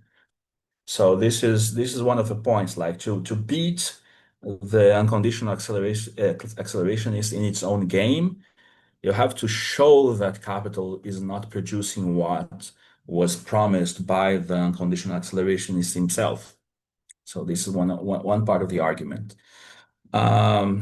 This is why, like, it's speed, not acceleration, because it can't really outstrip a certain state of affairs that is responsible for the specific threshold and rate of transformation that capital is able to bring about, or was able to bring about at a certain point.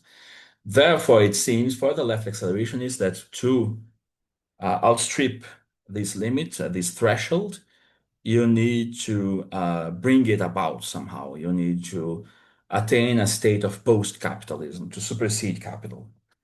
And this superseding of capital is what they call, it's an acceleration, it's navigational, an experimental process of discovery within an universal space of possibility. There's a bunch of things kind of packed in this sentence, which will take us to our second session eventually. This idea of the navigational acceleration means we should be able then to selectively intensify those circuit elements that are able to denaturalize, to deform capital into a state of post-capitalism, because capital itself is not deforming itself. So the self-designing that Land describes has a limit actually against Land himself. So this is why you need a navigational kind of intervention. So to selectively intensify those things that will be able to produce a modification in the mode of production, a transformation in the mode of production, which will not be brought about through capital itself, by itself. Okay, so acceleration, which is navigation, an experimental process of discovery within a universal space of possibility. So you have to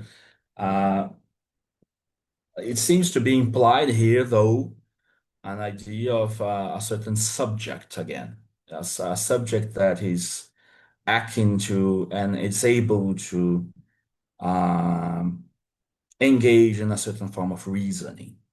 So there's a different register that shines forth here from the libidinal materialist one of Nick Land of unconditional acceleration to a neo-rationalist one that starts to shine here on the idea that then this self-designing process could be brought about by reason itself that becomes self-designing, reason that becomes self-designing by its own resources, in a sense.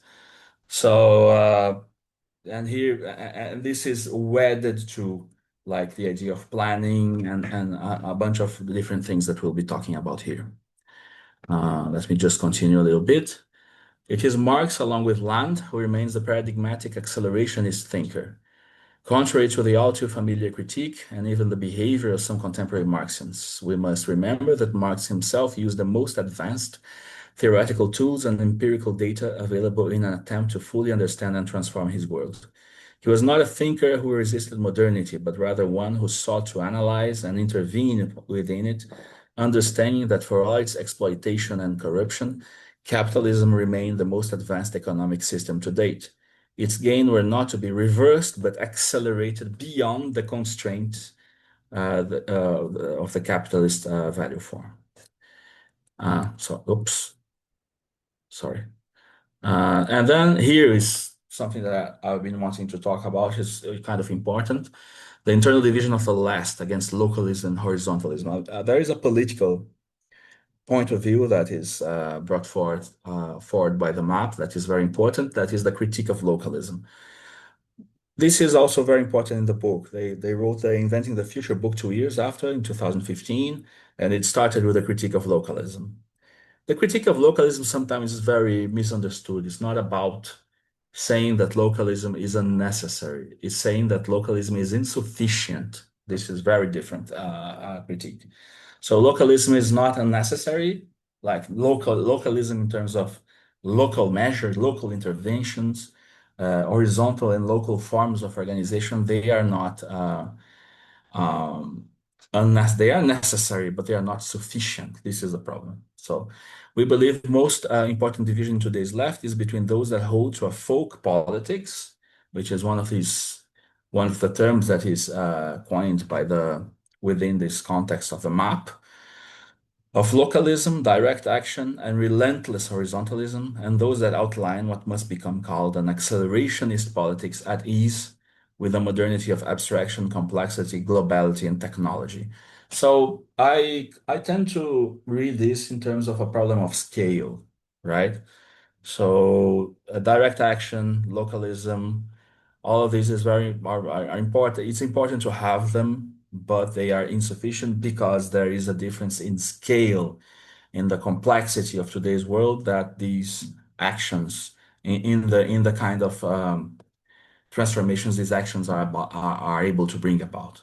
So this is why, in a sense, in order to counter, even if there is already a place diagnosis of the boredom of capital, as I was saying before, there is also the necessity to build a scalable form of action, and these scalable forms of action to counter the complexity and scale of these capitalist processes will demand forms of organization that are unable to be, only localist and horizontalist. They have to be, I would argue, diagonal, to use a term that is influenced by my friend Rodrigo Nunes. Rodrigo Nunes was a very interesting Brazilian thinker who wrote this book, Neither Vertical Nor Horizontal. It was also kind of somebody that was an influence on Srnicek and Williams at the time. He had like this little book, it's almost like a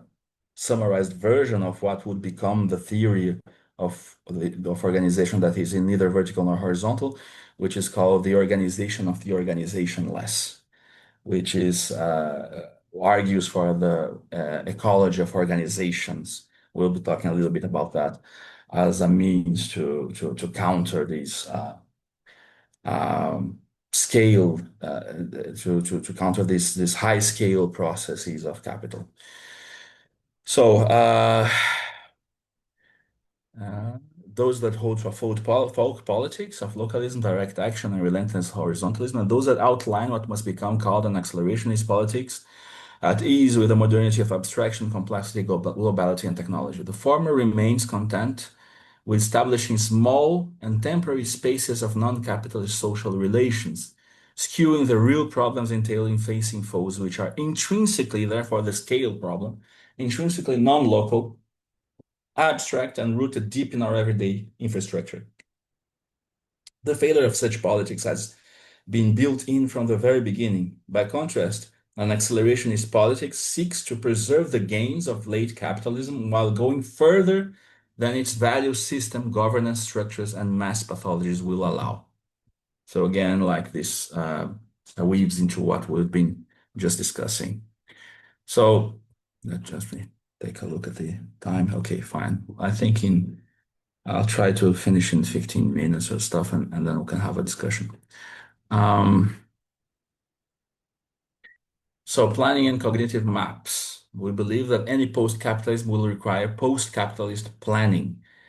the faith placed in the idea that after a revolution, the people will spontaneously constitute a novel socio-economic system that isn't simply a return to capitalism is naive at best and ignorant at worst. To further this, we must develop both a cognitive map of the existing system and a speculative image of the future economic system. So they're using this term, cognitive map. I wrote quite a bit about this. I also gave a seminar here at the New Center about cognitive mapping, which is also deals with the scale problem. It's a term that is not coined by Frederick Jameson, but used by Frederick Jameson. He takes the term from Kevin Lynch, who wrote, what's the name of the book? The Image of the City, I think, which deals with the problem of how inhabitants of big cities localize themselves. What is the heuristics they use to localize themselves in a big city? So this is the kind of the scale problem related to the localization problem. For Jameson, he kind of transferred this problem to the problem of localizing oneself within the world system of capitalism. So it's kind of the register of the notion is somewhat changed by this transferal, and cognitive mapping then becomes the name of a problem, the problem of how to localize oneself within a world that is so scaled up and complex to make this localization difficult in a sense. So cognitive mapping is itself a task. The name of a task is not just the name of a solution. It is the name of the problem, like the problem of cognitive mapping. So when they say we must develop a cognitive map of the existing system, is that we must kind of have a purchase on the way the system is connected and the map of the relationships between all the circuits that constitute this complexity, and therefore be able to intervene upon the relevant nodes within this cognitive mapped system, right? So, and also I think it's a kind of interesting, it will be very interesting for our third session, this relationship to cognitive maps, because again, to talk about the Alberto Toscano reboot that Conrad was talking about. There's this book by Alberto Toscano and Jeff Kinkle, which is called Cartographies of the Absolute, which is a book about cognitive mapping. And it's very interesting to see that somebody like Toscano is mobilizing real abstraction. We'll see what this is actually in tandem, in connection with the problem of cognitive maps. So the problem of abstraction that is so important to speculative realism, to neo-rationalism, it has actually a material basis in the fact that we are in a system that is very kind of abstractly constituted and constituted by abstraction as well. So therefore, like just the idea of the localist, horizontalist idea of going back to the concrete forms of living together and things like that may have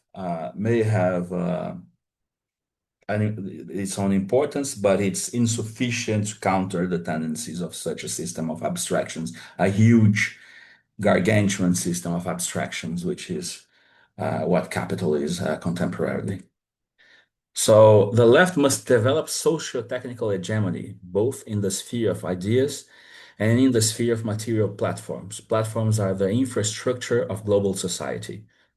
They establish the basic parameters of what is possible, both behaviorally and ideologically.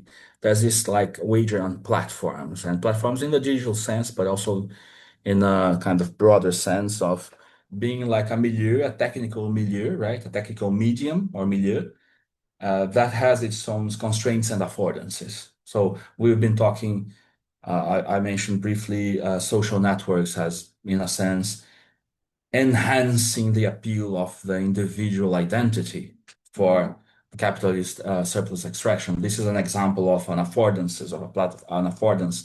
of a certain platform, right? But it's a bad affordance in the sense of what is desirable here, or what was desirable both by Land and both by Left Excel. But in the sense that these platforms bring with them constraints, what is impossible to do, and affordance, what is possible to do with them. So so they have like this wager on platforms as a way to bridge the gap between like direct action, the level of concrete everyday action, and of participation within these more globalized abstract processes. In this sense, they embody the material transcendental of society. They are what make possible particular sets of actions, relationships, and powers. While much of the current global platform is biased towards capitalist social relations, this is not an inevitable necessity. These material platforms of production, finance, logistics, and consumption can and will be reprogrammed and reformatted towards post-capitalist ends. A possible critique here is by whom, right? Like this was always like for me, the blind spot of left accelerationism was what's the subject of left accelerationism? If the subject of unconditional or Landian accelerationism was capital itself, what is the subject of left accelerationism? If we're talking about selective acceleration, not a global spontaneous acceleration of the whole system, driven by the imperative of the valorization of value, who is doing the selecting in this selective acceleration, right? Of course, this is also a plea for a certain governance, I'd say. Like it's a program that involves governance. It's not a grassroots kind of there's not much for the militant in terms of concrete actions, right? Like so we're back at the form of militancy that aims to gain government power, I'd say, like here in the left accelerationist kind of stance. So finally, diagonal organization. We're getting to the end of my slides. Also, let me just go back a little bit on this platform thing. Another important point here is, and I think it's, I don't think it is actually like a very crucial concept here, but I can talk more thoroughly about it when we deal with xenofeminism and with new rationalism, is the concept of synthetic freedom here.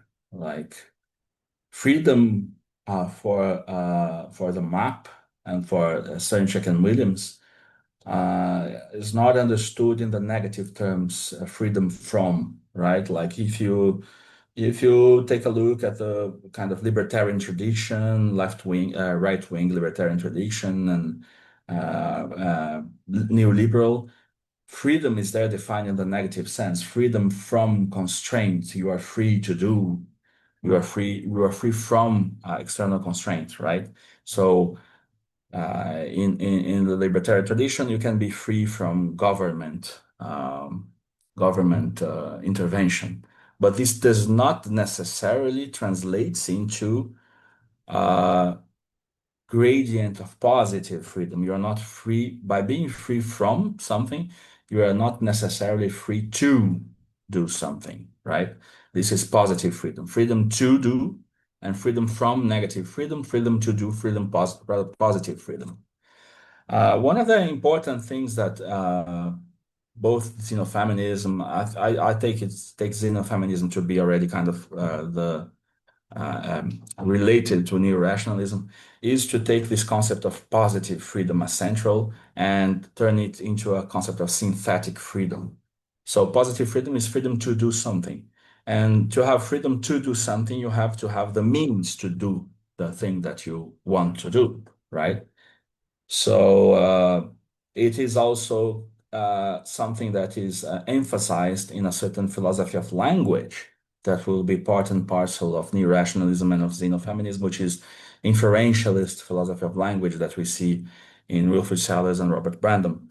there, like freedom is always already constrained by the determination of the contents you are navigating in your commitments. Like for inferentialism, we'll be talking very kind of much more fine-grained way about this.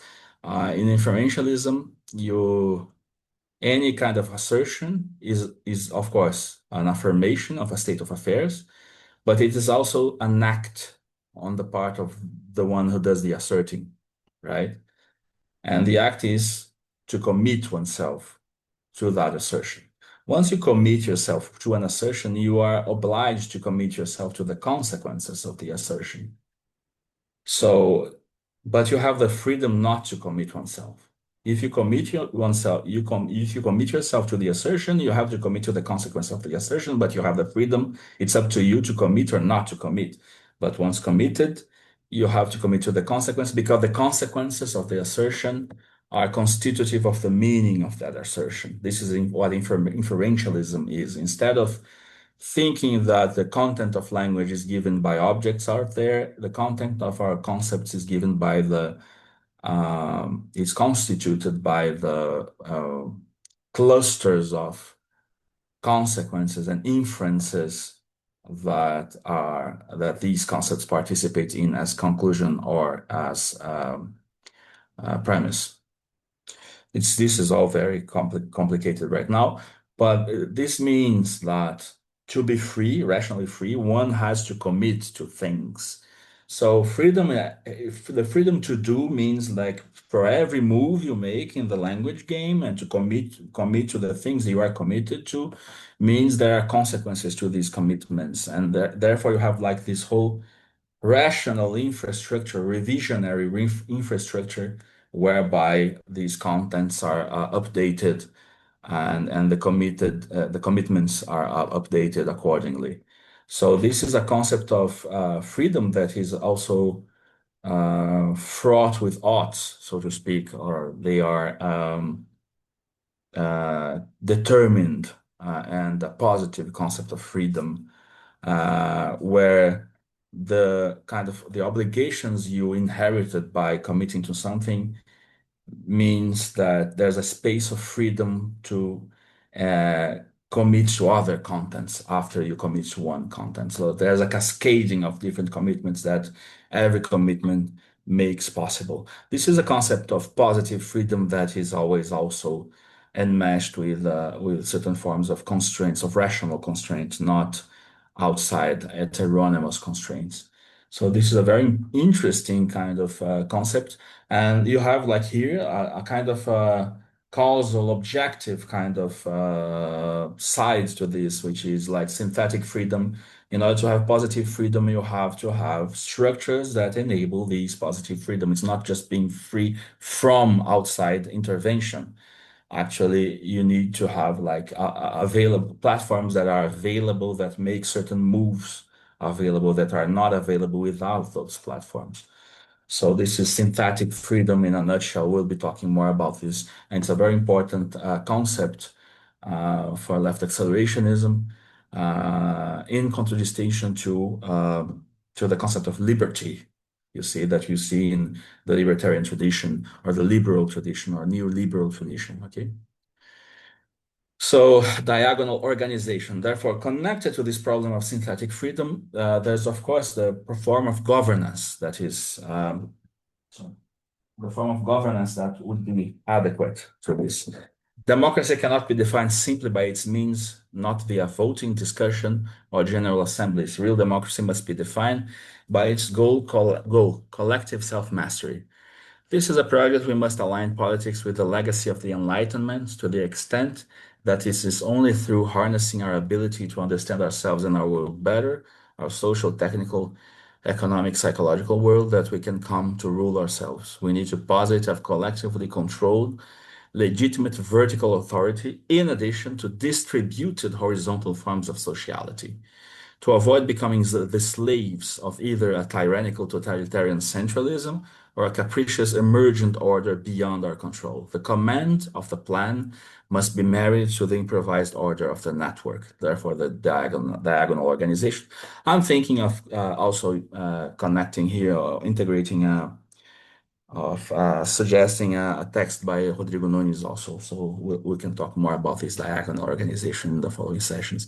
It's still not in the syllabus, but I'm still developing the syllabus. Probably there are probably two more texts that I'm thinking of including, the Rodrigo Nunes chapter and maybe an Elias Jabbour chapter about the governance in China. Anyway, we do not present any particular organization as the ideal means to embody these factors. What is needed, what has always been needed, is an ecology of organizations, a pluralism of forces resonating and feeding back on their comparative strengths.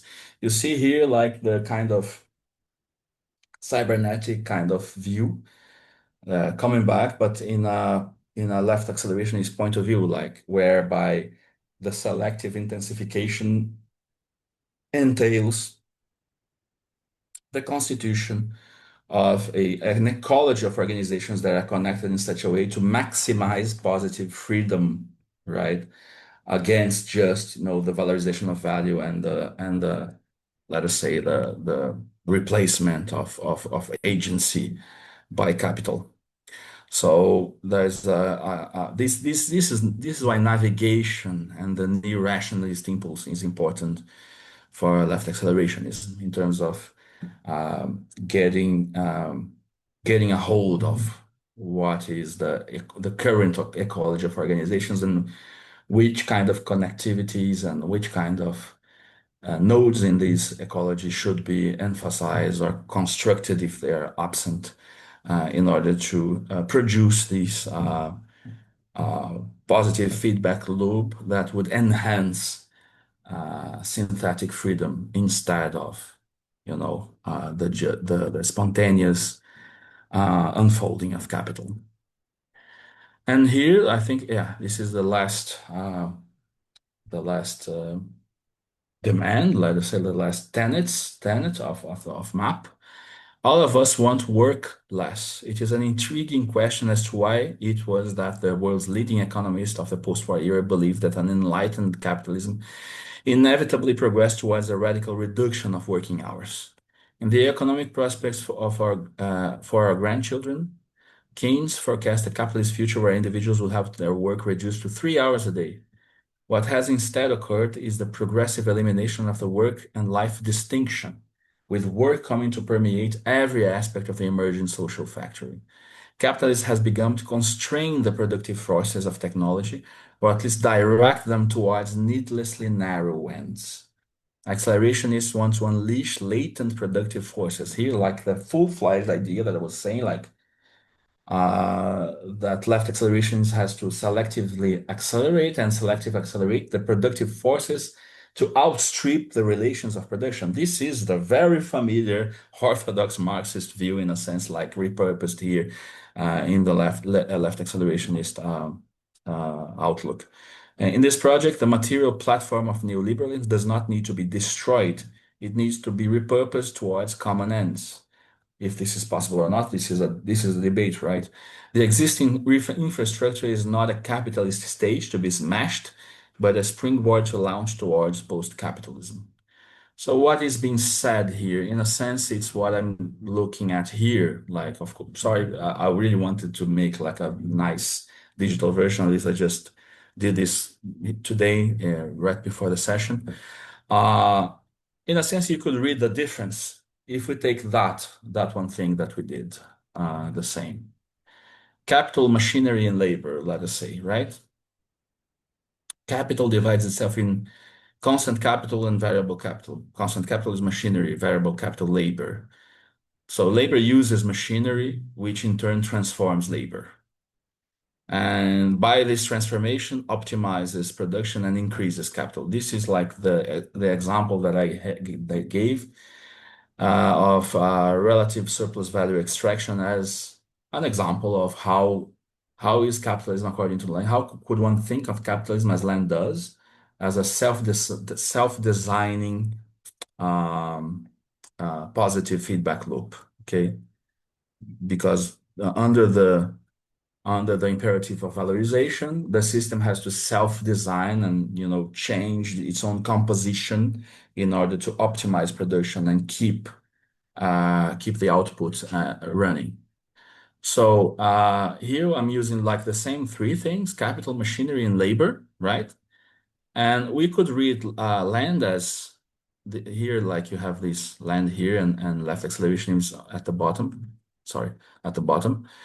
And why land could be read as like the alliance of capital with machinery or with constant capital against the human, against the agent, the laborer.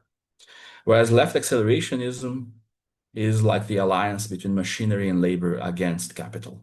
So it's the alliance of machinery and labor, or technology and labor, that will outstrip its tutelage by capital. Whereas in land, it's like the optimization done through machinery that is aligned to capital that will outstrip the exigency, the necessity of human labor, so to speak. So like schematically, you could think like it's like two pairs, one pair against one of the category in both positions, left accelerationism and the Landian accelerationist position, in a sense. But then both position runs into problem. Like, how is it left accelerationism has like the more traditional problem of orthodox Marxism? How is it that the forces of production will outstrip the relations of production? So there's a problem in the theory of transition here.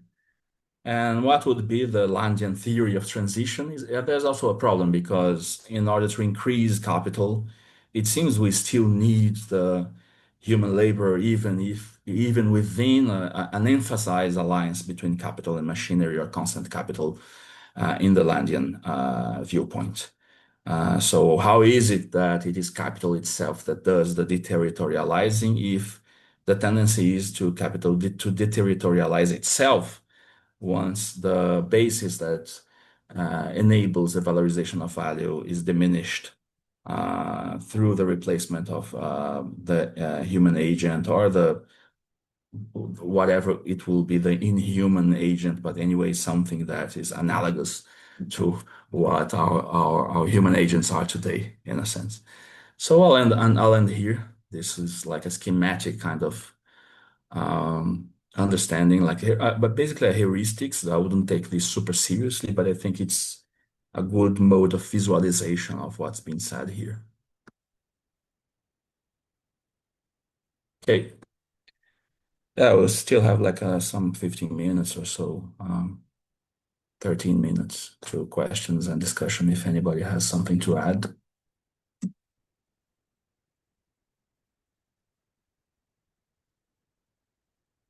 It's Ivan or Tvan? Yeah. What's Hello. Yes, T-Van. I was Tvan? wondering Okay. can you hear me? Yeah, I can hear you. Okay, So good. yeah, Thank well, you. Could you expand? So we talked about Landian accelerationism, left accelerationism, and so can you expand on this new notion of a post-accelerationism?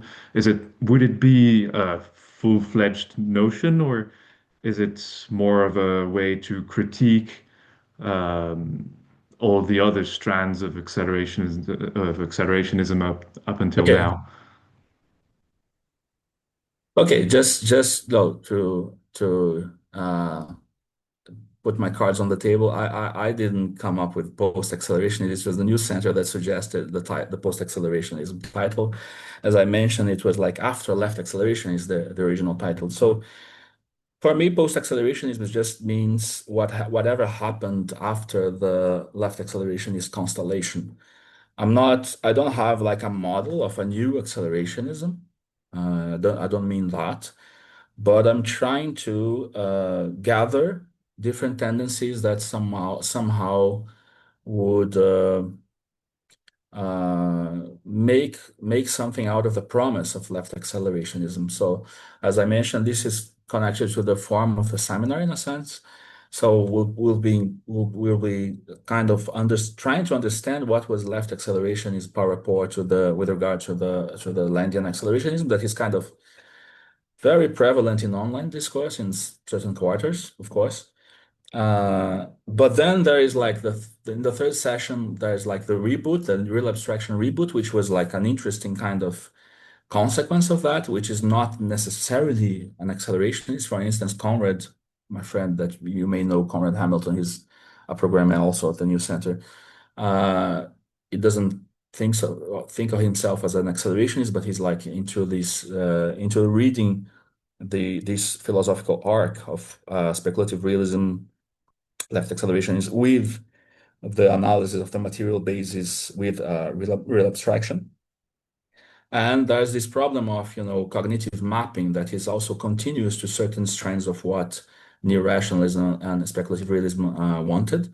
And in the fourth session, there's the critical idea that if you expand the world system, the point in terms of different points of view, will the point of view of the left accelerationist constellation be vindicated or not, right? This might be like a more direct response to what you're saying. There is a critical element here. I will be criticizing some of the elements of this left accelerationist picture from that point of view, but I don't intend to throw the baby out with the bathwater. Like, I'm thinking you could think of that as in a sense, a continuation of the project of a scalable politics, in a sense. But to have like a scalable left politics, you would have to take into account the point of view of the periphery in the world system of capital, instead of only the point of view that you see, for instance, very much in Mark Fisher's work, for instance, which I like. I'm a fan, but at the same time, he's basically nostalgic of the social democratic arc of Europe, of the post-war Europe, which only happened in Europe. So, in a sense, like, is that a possible solution? Like, is that a possible demand for a worldwide leftist politics? This would be my criticism. So, in a sense, if any, there would be like a post-accelerationist philosophy that is also like a post-colonial philosophy of sorts, if we take into account the point of view of a periphery as cognitively informative to a navigational process that is presupposed in left accelerationist politics. That would be my answer. Is that clear enough, or do you need clarification on any Very one much. of those Thank you. terms? Okay, thank you, Tivan. Lynn, nice to see you. Hi, JP. Yes, nice to see you too. Thanks for the input. Yeah, I mean, as always, I'm coming with critical remarks, not so much to what you've been saying, but just with my general impression of the texts and certain points which I find the most problematic. So, I mean, as you already said, actually, the question of who is the subject of the left accelerationism brings also together for me the question of for whom are these texts written in a way, or what is their end goal? Because with Land, I mean, I can sort of accept it because there is some kind of poetry in it, which doesn't, I mean, it's not that Nick Land himself might take this as a view, but the way I treat it, and which makes me kind of be in peace with these writings, is that the capital as subject itself is a poetic thought, which doesn't necessarily kind of bring with itself the social reality per se. So the question, if it is realized in the form that Nick Land stated or not, for me is not even a real question, because there is a certain like phantasmagory, I would say, in this text, which don't really even demand to be put into reality, or at least that's kind of my way of dealing with his text, which of course I think Nick Land himself would strongly neglect, perhaps. But at the same time, there are so many paradoxes in them, like the ones that you pointed, that he mixes the human categories of length with the idea that in some texts he is mimicrating towards cyborg himself, or making all these twists which are more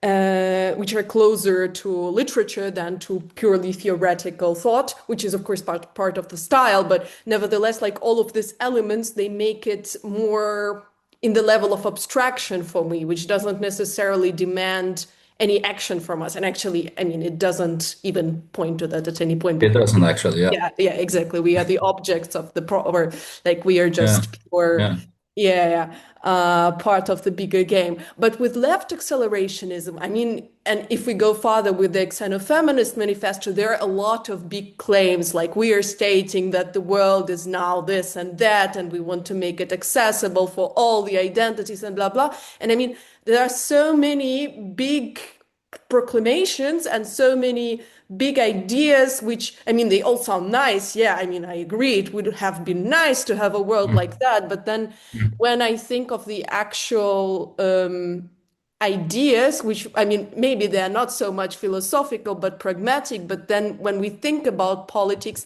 personally, I think we are at the state of the world where certain pragmatisms wouldn't be so bad to an extent, because if we actually want to move something, we need to understand where does it bring us. And with this proclaims, I think there is such a huge gap between what one can actually do as like leftist or not, but as an active citizen or active subject of social life, and at the same time, all this big proclaims that I cannot really almost take them seriously to a certain extent. And I guess that's my biggest problem with them. Yeah. Sorry for Okay. the long. Yeah. No, that's great. That's great. My issue with that is that okay, that's maybe something that I should have maybe mentioned right away. I do think that left accelerationism in its like nameable form, when we talk about what was left acceleration in historical form of 2013, 14, was connected to a historical period where there was some hope in attaining government. So there was like the Corbyn moment. It was the Sanders moment. Of course, the program is too radical for both Corbyn and Sanders in a sense. But anyway, there was this moment that when there was hope of attaining government through elections. And I take the in a sense the lack of a revolutionary subject in the theories to reflect this moment. Like, we don't need that. We'll win. We'll be in office in a certain sense, right? And I take the program to be kind of connected to that era in a sense, like some of the shortcomings of the program to be connected to that era. And if you read Inventing the Future, like I'm not sure if you are familiar, I didn't include it, but it's a whole book. Maybe I'll suggest one chapter or something. There is actually like a sketch of a program there that, automation of most menial jobs, forms of work, and universal basic income. They argue that it is possible to institute an universal basic income, unconditional income, and stuff like that. And this is why I wasn't really planning to get into this discussion, but we could. This is why I wanted to bring also Elias Jabbour and his reading of current China, because in China you would have like a Chinese solution for that in what he calls the finance, you can pay for the unproductive sectors with the productive sectors, with the surplus produced in the productive sector. So then you have like a kind of a practical way to classify what is then to be automated and what's not. Like there's a productive sector, which means you need to have still the production of surplus value in order to buy, to finance, automation and the universal basic income. That would start to put flesh into a possible theory of transition in the left accelerationist or that connects somewhat to the left accelerationist moment. So maybe I'll bring in Elias Jabbour actually. But I mean, yeah, I understand. I empathize with what you're saying, but also on the positive side, I do think they achieved something. They achieved something, at least in the philosophical scene, in the sense of revaluing the much problematic figure of the universal, but in new terms. So universalist politics, they kind of brought this back. They brought back a certain interest in reason.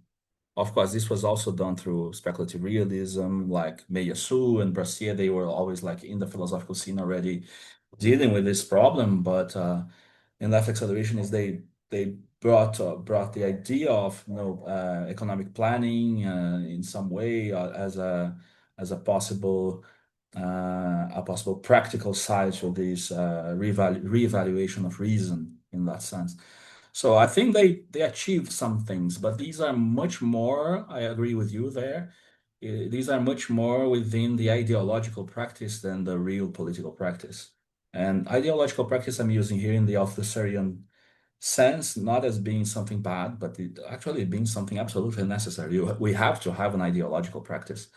But of course, by itself, ideological practice doesn't change things. It's just like it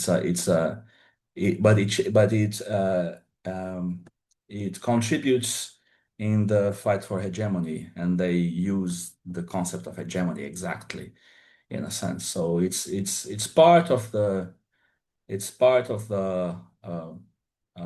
of being prepared for something or for an opportunity to arise. Actually, like Pete Wolfendale told me, like I'm not sure this is. Yeah, I think this is in the text as well. As you've seen, I didn't use Pete's text explicitly in the presentation, but he seems like to think that left acceleration is a kind of opportunism in the sense that you have to take avail of the opportunities given by the unfolding of the cybernetic totality itself. And whenever there's visibility towards what are the nodes to be emphasized, and therefore cognitive mapping is also enters into the picture, like you should take avail of that opportunity. So they don't really have a complete theory of transition. But for instance, what I'm doing here, and this was also part of the Tivan's question. What I'm doing here is assemble the means through which make good on that promise, that left accelerationist promise. This is why post-accelerationism in a sense. But I understand and empathize with your criticism. Is that good? Let's see. Yeah, thank you. Then I think it's Neve. Yeah, okay. Then I think it's Neve. Hey, Yeah. Neve. Hi, Nice to see you. JP. How you doing? You too. JP, I just wanted to ask you something about a when you spoke about accelerationism, you were talking about the question of the outside. I just wanted to kind of bring that in here, and Oh particularly. yeah, you mean that one thing I did with Bruno Belens? Were you there Yeah, with yeah, the trials yeah. of Nicolan thing? Okay. Yeah. So I'm just kind of wondering about, how Land uses G&G here. And, we were talking earlier on about the deterritorializing force of capital, is kind of pre-capital itself. And in a way, the body without organs in Anti-Oedipus is sort of seen to be sort of saying that. They want to talk about a deterritorializing force.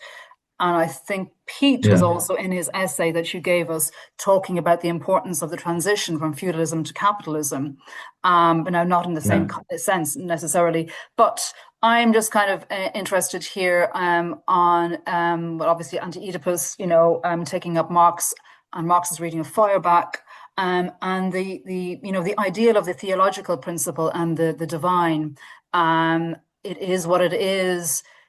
Doing without labor process. It is a kind of form of autonomy that is completely independent of organs, doesn't need any organs sort of to function. So it's a kind of, I'm just trying to run this past you, see if I've got this idea of how Land is using the body without organs, that it is a kind of a negative outside for us, that this divine principle, the body without organs, but it kind of exists as a parallax, apparently, to Land. It's coexisting alongside the socius. But what he seems to be doing is collapsing this, and that we are sort of, it's no longer a negative outside for us. It's a kind of, it collapses into an immanence. And because he speaks about this idea of crossing the zero,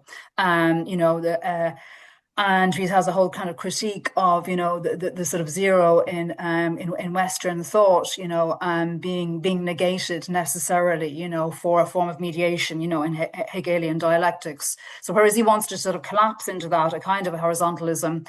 But so where you are going to talking about the diagonal, I'm just wondering whether there is the problem here that the horizontalism is still in opposition to some kind of vertical axis, because, and I think this is where, to my mind, what's important about the machinicon conscious and the drive of desiring machines is a negative freedom in the way that you describe it. So despite the fact that Land seems to want to sort of, you know, go against psychoanalysis and repression, the ideal of the socius, and its necessity because of, you know, the Oedipal complex, and that, you know, in other words, according to Freud, that we have to have, you know, society has to repress, because of the primacy of the drives of aggression, you know. So it's fundamentally like a Hobbesian kind of idea of, you know, the liberal order has to protect against those aggressive drives, and that fundamentally, I don't know, I just think Land is somehow collapsing back into this as a sort of a negative freedom in desiring production, even though he wants to go against it. Because it's ultimately a kind of competitive environment of the drives in liberating the human in the human machine. And that's the kind of idea of, you know, almost like the survival of the fittest will just be the kind of, you know, almost a kind of biological kind of determinism almost that will select, you know, the inhuman. Kind of a social Darwinism. Yeah, Kind of a exactly. social Darwinism Yeah. of drives, or something like that, of design and production. Yeah. Yeah. So Yeah, it kind of no, it seems to fall I think, back into that. yeah. Well, I think you're correct. I mean, I think land falls back onto. I go even further in a sense. It's like it's very so. I mean, maybe this will come back, but this is not a subject for the whole seminar. But the thing of the body without organs is like this. It's transcendental function, right? Like it's not that. The body without organs is a thing out there. It's like it's actually something that is organizing the givenness of the world in a sense, the way that things are given in experience, or the thing that things come about and dissolve. So there's like a transcendental horizon that is like has the figure of the body without organs, and therefore it's not something that can be actualized as it is. And it seems for me to me that Land is too much of an actualist in a sense. It's the virtual is not. It's kind of there, but tendentially it gets expelled. There's no virtual almost anymore in the sense that capital actualizes all these virtual tendencies, the tendencies that were virtual in virtual or transcendental. I mean, if there's a little switch in software between, of course, Kant and Deleuze and Guattari, that in the register of the transcendental, but the virtual is almost like similar in that sense, in that regard, that is a condition of the real condition of actuality instead of the condition of possibility of our thought. Is the real conditions of actuality, but it's the condition of actuality. It's real without being actual. This is why I'm saying that Land is an actualist. It seems like he seems to think that that this can just be actual. Of course, you never attain exactly intensity equals zero, but the intensity equals zero is a threshold that you're constantly surpassing in the unfolding of capital, it seems to me. And this is not something that Deleuze and Guattari, I think, would subscribe to. They would say like it's you can the capital, yes, it's a deterritorializing force, but it is also a reterritorializing force, because to be the force that it is, like to have the agency or the axiomatic that it is, it has to at least sustain itself. So it cannot. So schizophrenia would be the actualist horizon of the horizon of the actuality of the body without organs does not coincide with capital, whereas for Land it does. So I think that was the question, right? Is that a proper response? Yeah, no, thank you. Yeah, I'm gonna have to chew on that a little bit more. But yeah, thank you. Okay. Yeah, I mean, so you're saying he's kind of a disavowal of the idealism. He's really got to go against, as a kind of materialist, he has to I mean, I would, disavow the yeah, ideal of the body without organs. or the virtual. It's Yes. a vial of the virtual in the Yeah. last sense. I'll Yeah. say in the last instance, which is Okay. an important departure from the Deleuze-Guattarian point of view.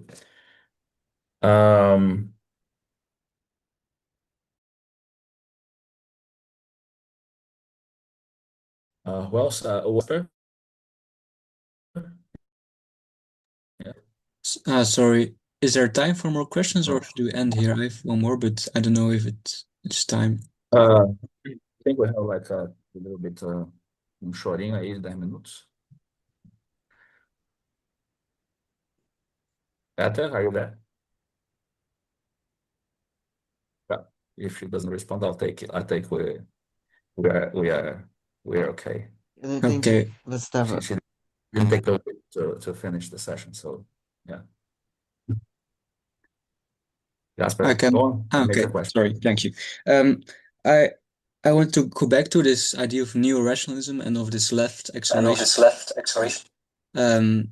Act of judging subject, because in what you said about Nick Land about the stacks of circuities, a theory and reflexivity can actually be part of the same cybernetic system of optimizing input-output relation and of actually intensifying this capitalism itself. So in Land's point of view, at least, this project of neo-rationalism, of judging the subject, if it is successful, if it is productive, if it can actually do something, it does so in the sense that it actually intensifies or contributes to the capitalist system itself. Or on the other hand, when it doesn't do so, it can only fail in entropy and not actually contribute This is or have an agency. Landian point of view. But the problem with the Landian point of view is that he's having his cake and eating it too, because he's doing the theory of this. I mean, of course, you can say, yeah, but he's only intensifying what is already there. But at the same time, he's describing what is already there. And by describing what is already there, is he intensifying what already there?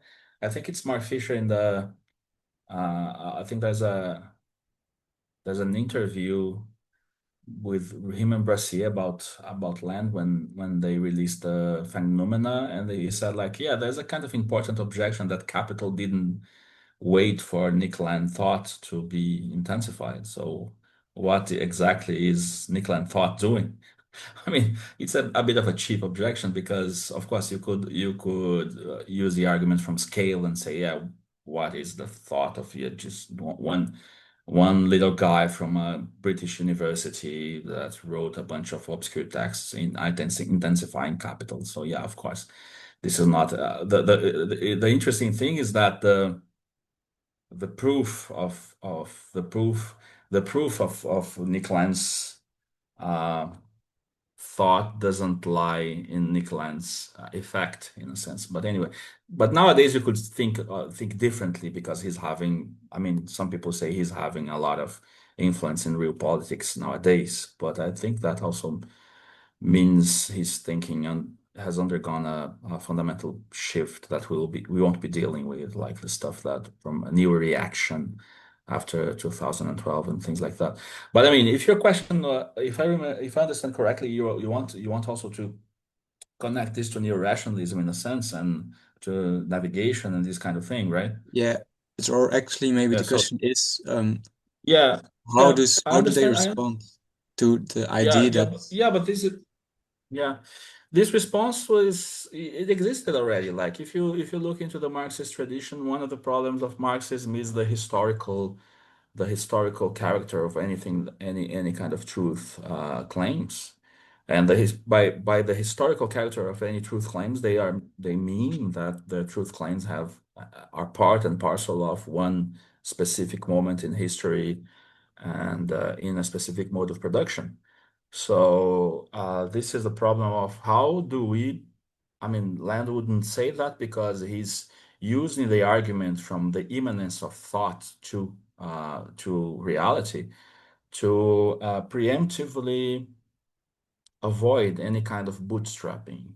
But the Marxist problem and the left accelerationist problem and the neo-rationalist problem is how to bootstrap oneself out of the situation that give rise to the thinking that does the bootstrapping.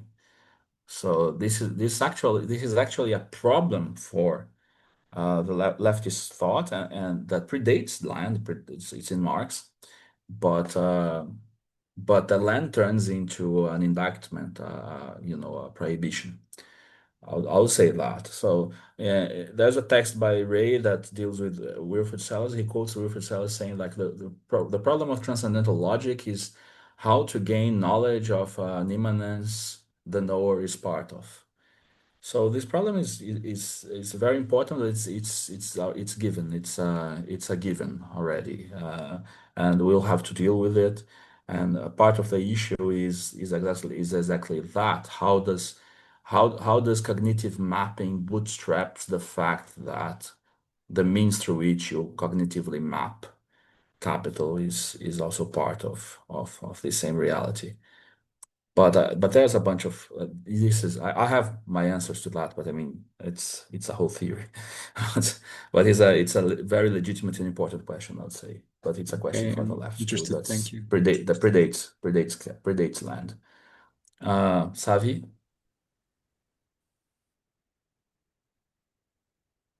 Savi, you there? Well, no. Well, then I'll move on to Zachary. Yeah, you just started to touch on what my question was, which is why I raised my hand again.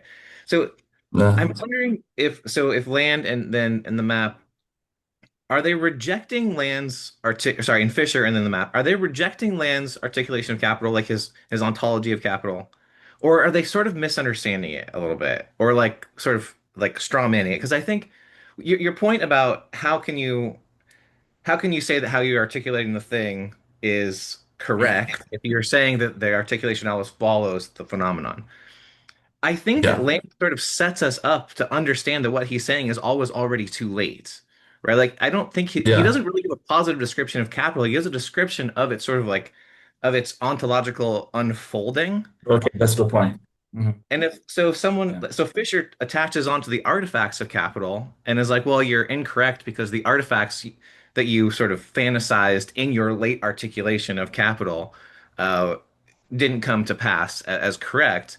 I think that's to ignore Land entirely and to overly fetishize the objects. And then I think in the map, they sort of double down on Fisher's I think intentional misunderstanding of Land. Like if the problem of capital is as severe as to want to be writing a manifesto about the problems, at some point we do need to take seriously sort of the ferocity of capital. I think, and even the whole point about schizophrenia, right? Like one characteristic of schizophrenia is you can never articulate the fullness of the schizophrenic subject from any one particular aspect of that schizophrenic subject. So here we have this thing that's going to escape articulation, but that does seem to have this sort of movement over the earth and our engagement with the earth that I feel like the map is not taking seriously enough. Um, but so are they misunderstanding Land or are they rejecting Land? I guess is my question. I think they're rejecting Land. I mean, I take your point. I mean, as I mentioned, like the Fisher criticism is is a kind of a cheap shot that Capital didn't expect Land to be intensified. Of course, it's funny, but it's a cheap shot. But I mean, I take that. That's a good criticism of Fisher. Maybe there he was either misunderstanding or ignore or choosing to ignore stuff. But at the same time. Then the objection, I mean, my own objection to Land would change somewhat if you take seriously that whatever he's saying is already the product of the stuff that he's already come to pass in a sense. There is a problem of, I mean, that would take a lot of time to actually articulate, but I mean, there's a gerrymandering problem that how do you know that the possible future of capital would be that? Because it seems that you are outreaching the actual state of affairs that capital has brought about, actually. And if you want to present this as something that has actually happened in the species present of capital, but not in ours, Yeah. how do you adjudicate from our species present that this is the species present of capital? And Cool. if you articulate this objection like that, you can still uphold the left accelerationist idea or the Mark Fisher idea that there's a boredom to capital, at least from our point of view. It's in the end, it seems like to be repeating itself. Of course, it is a problem, so much of a problem that a theory of transition is still a problem. So of course, it is a problem. It has immense power, but at the same time, the properly aesthetics of it, the deterritorializing tendencies of it seem to be greatly exaggerated in the Landian account. And the most important of that is the transformation of capital itself. Like, is it possible to deterritorialize itself? It seems not. And therefore, of course, they change registers and they go on to talk about governance because there's a problem of scale and what we have at hand to deal with, to deal with a scalable politics is governance. So in a sense, there is of course a kind of a possibly conservative move in the map in terms of cybernetic governance. Like they mentioned cyberscene in Chile, things like that. So it seems like governance would have to be in the picture to counter the tendencies, the scalable, scaled up tendencies of capital in a sense.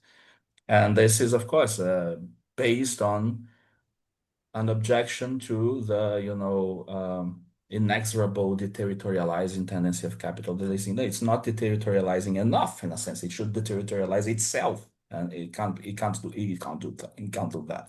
But that little bit is not an objection to land, because land thinks actually that capital will not deterritorialize itself. It will continue to be the deterritorializing force.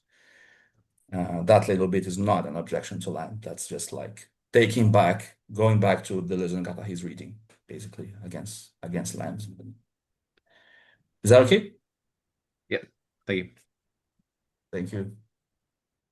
There's a bunch of things in the chat, but I don't think we have time to address all of that. I'll read that afterwards, and we can bring the questions in the chat, either in the Discord channel. I always like to discuss in the Discord channel, so you can be informed of that if you want to start a debate there. But we can also bring in the next sessions. But I think Savi was for a long time trying to talk. Do you want to articulate your question, Savi? No? Savi microphone it's not working. They asked me Okay. to know if you could.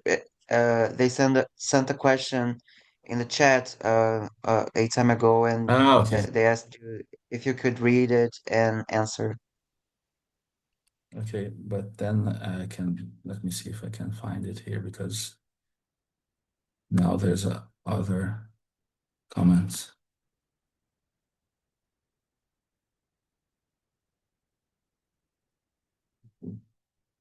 Is that one? How did the accelerationist program view the colonial question? I mean, all this technology requires rare earth elements, and they're extracted from the soil of the global south with cheap labor. Yeah, I agree with all of that. This will be talked about in the first session, actually. Sorry. With cheap labor, a project in which China also participates. I would like to know at what point this universal project does not attempt to appropriate the local wealth of the global south to complete itself.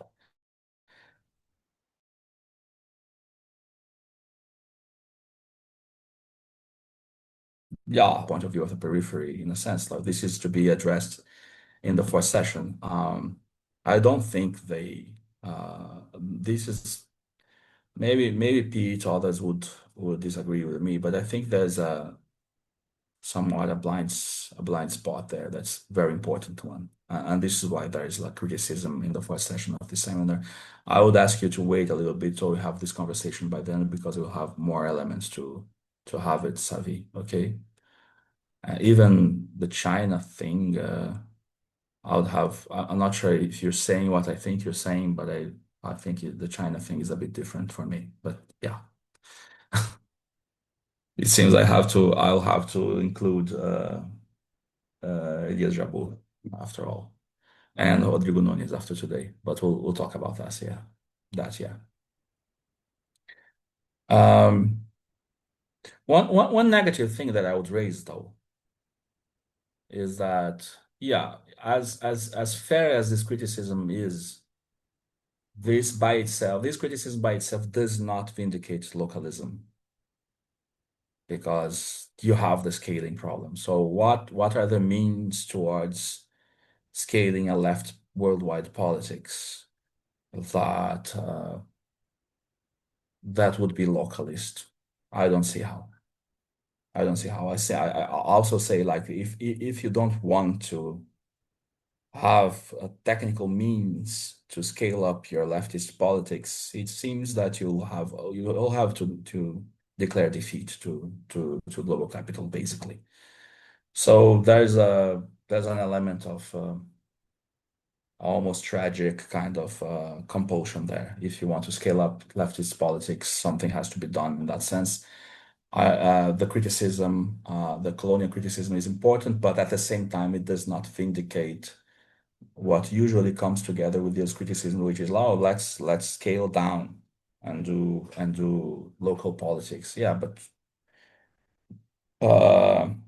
food production for everybody, like, how do you deal with that, for instance? So it seems like scaling down could be a tactic within a global strategy, and the global strategy would mean that you'd have to have a cognitive mapping whereby the scaling down is located within a greater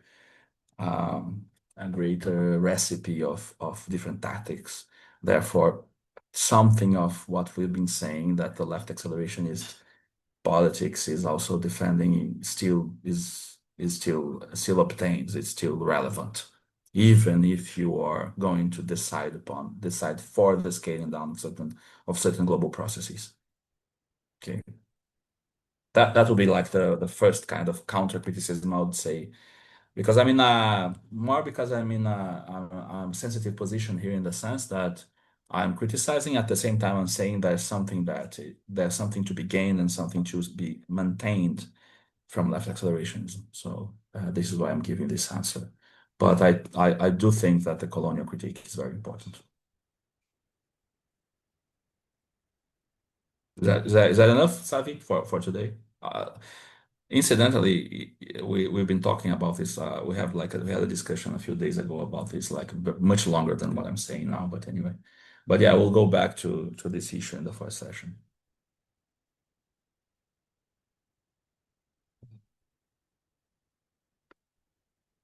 Thank you for the question.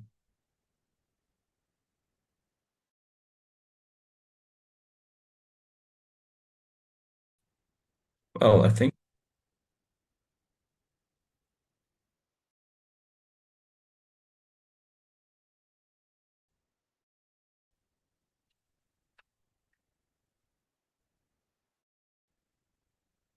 Hello.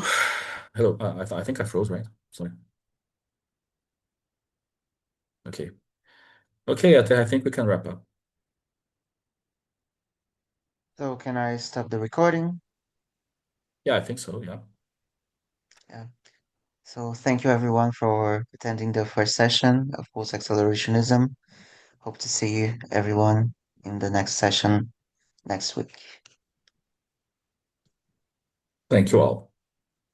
Thank you.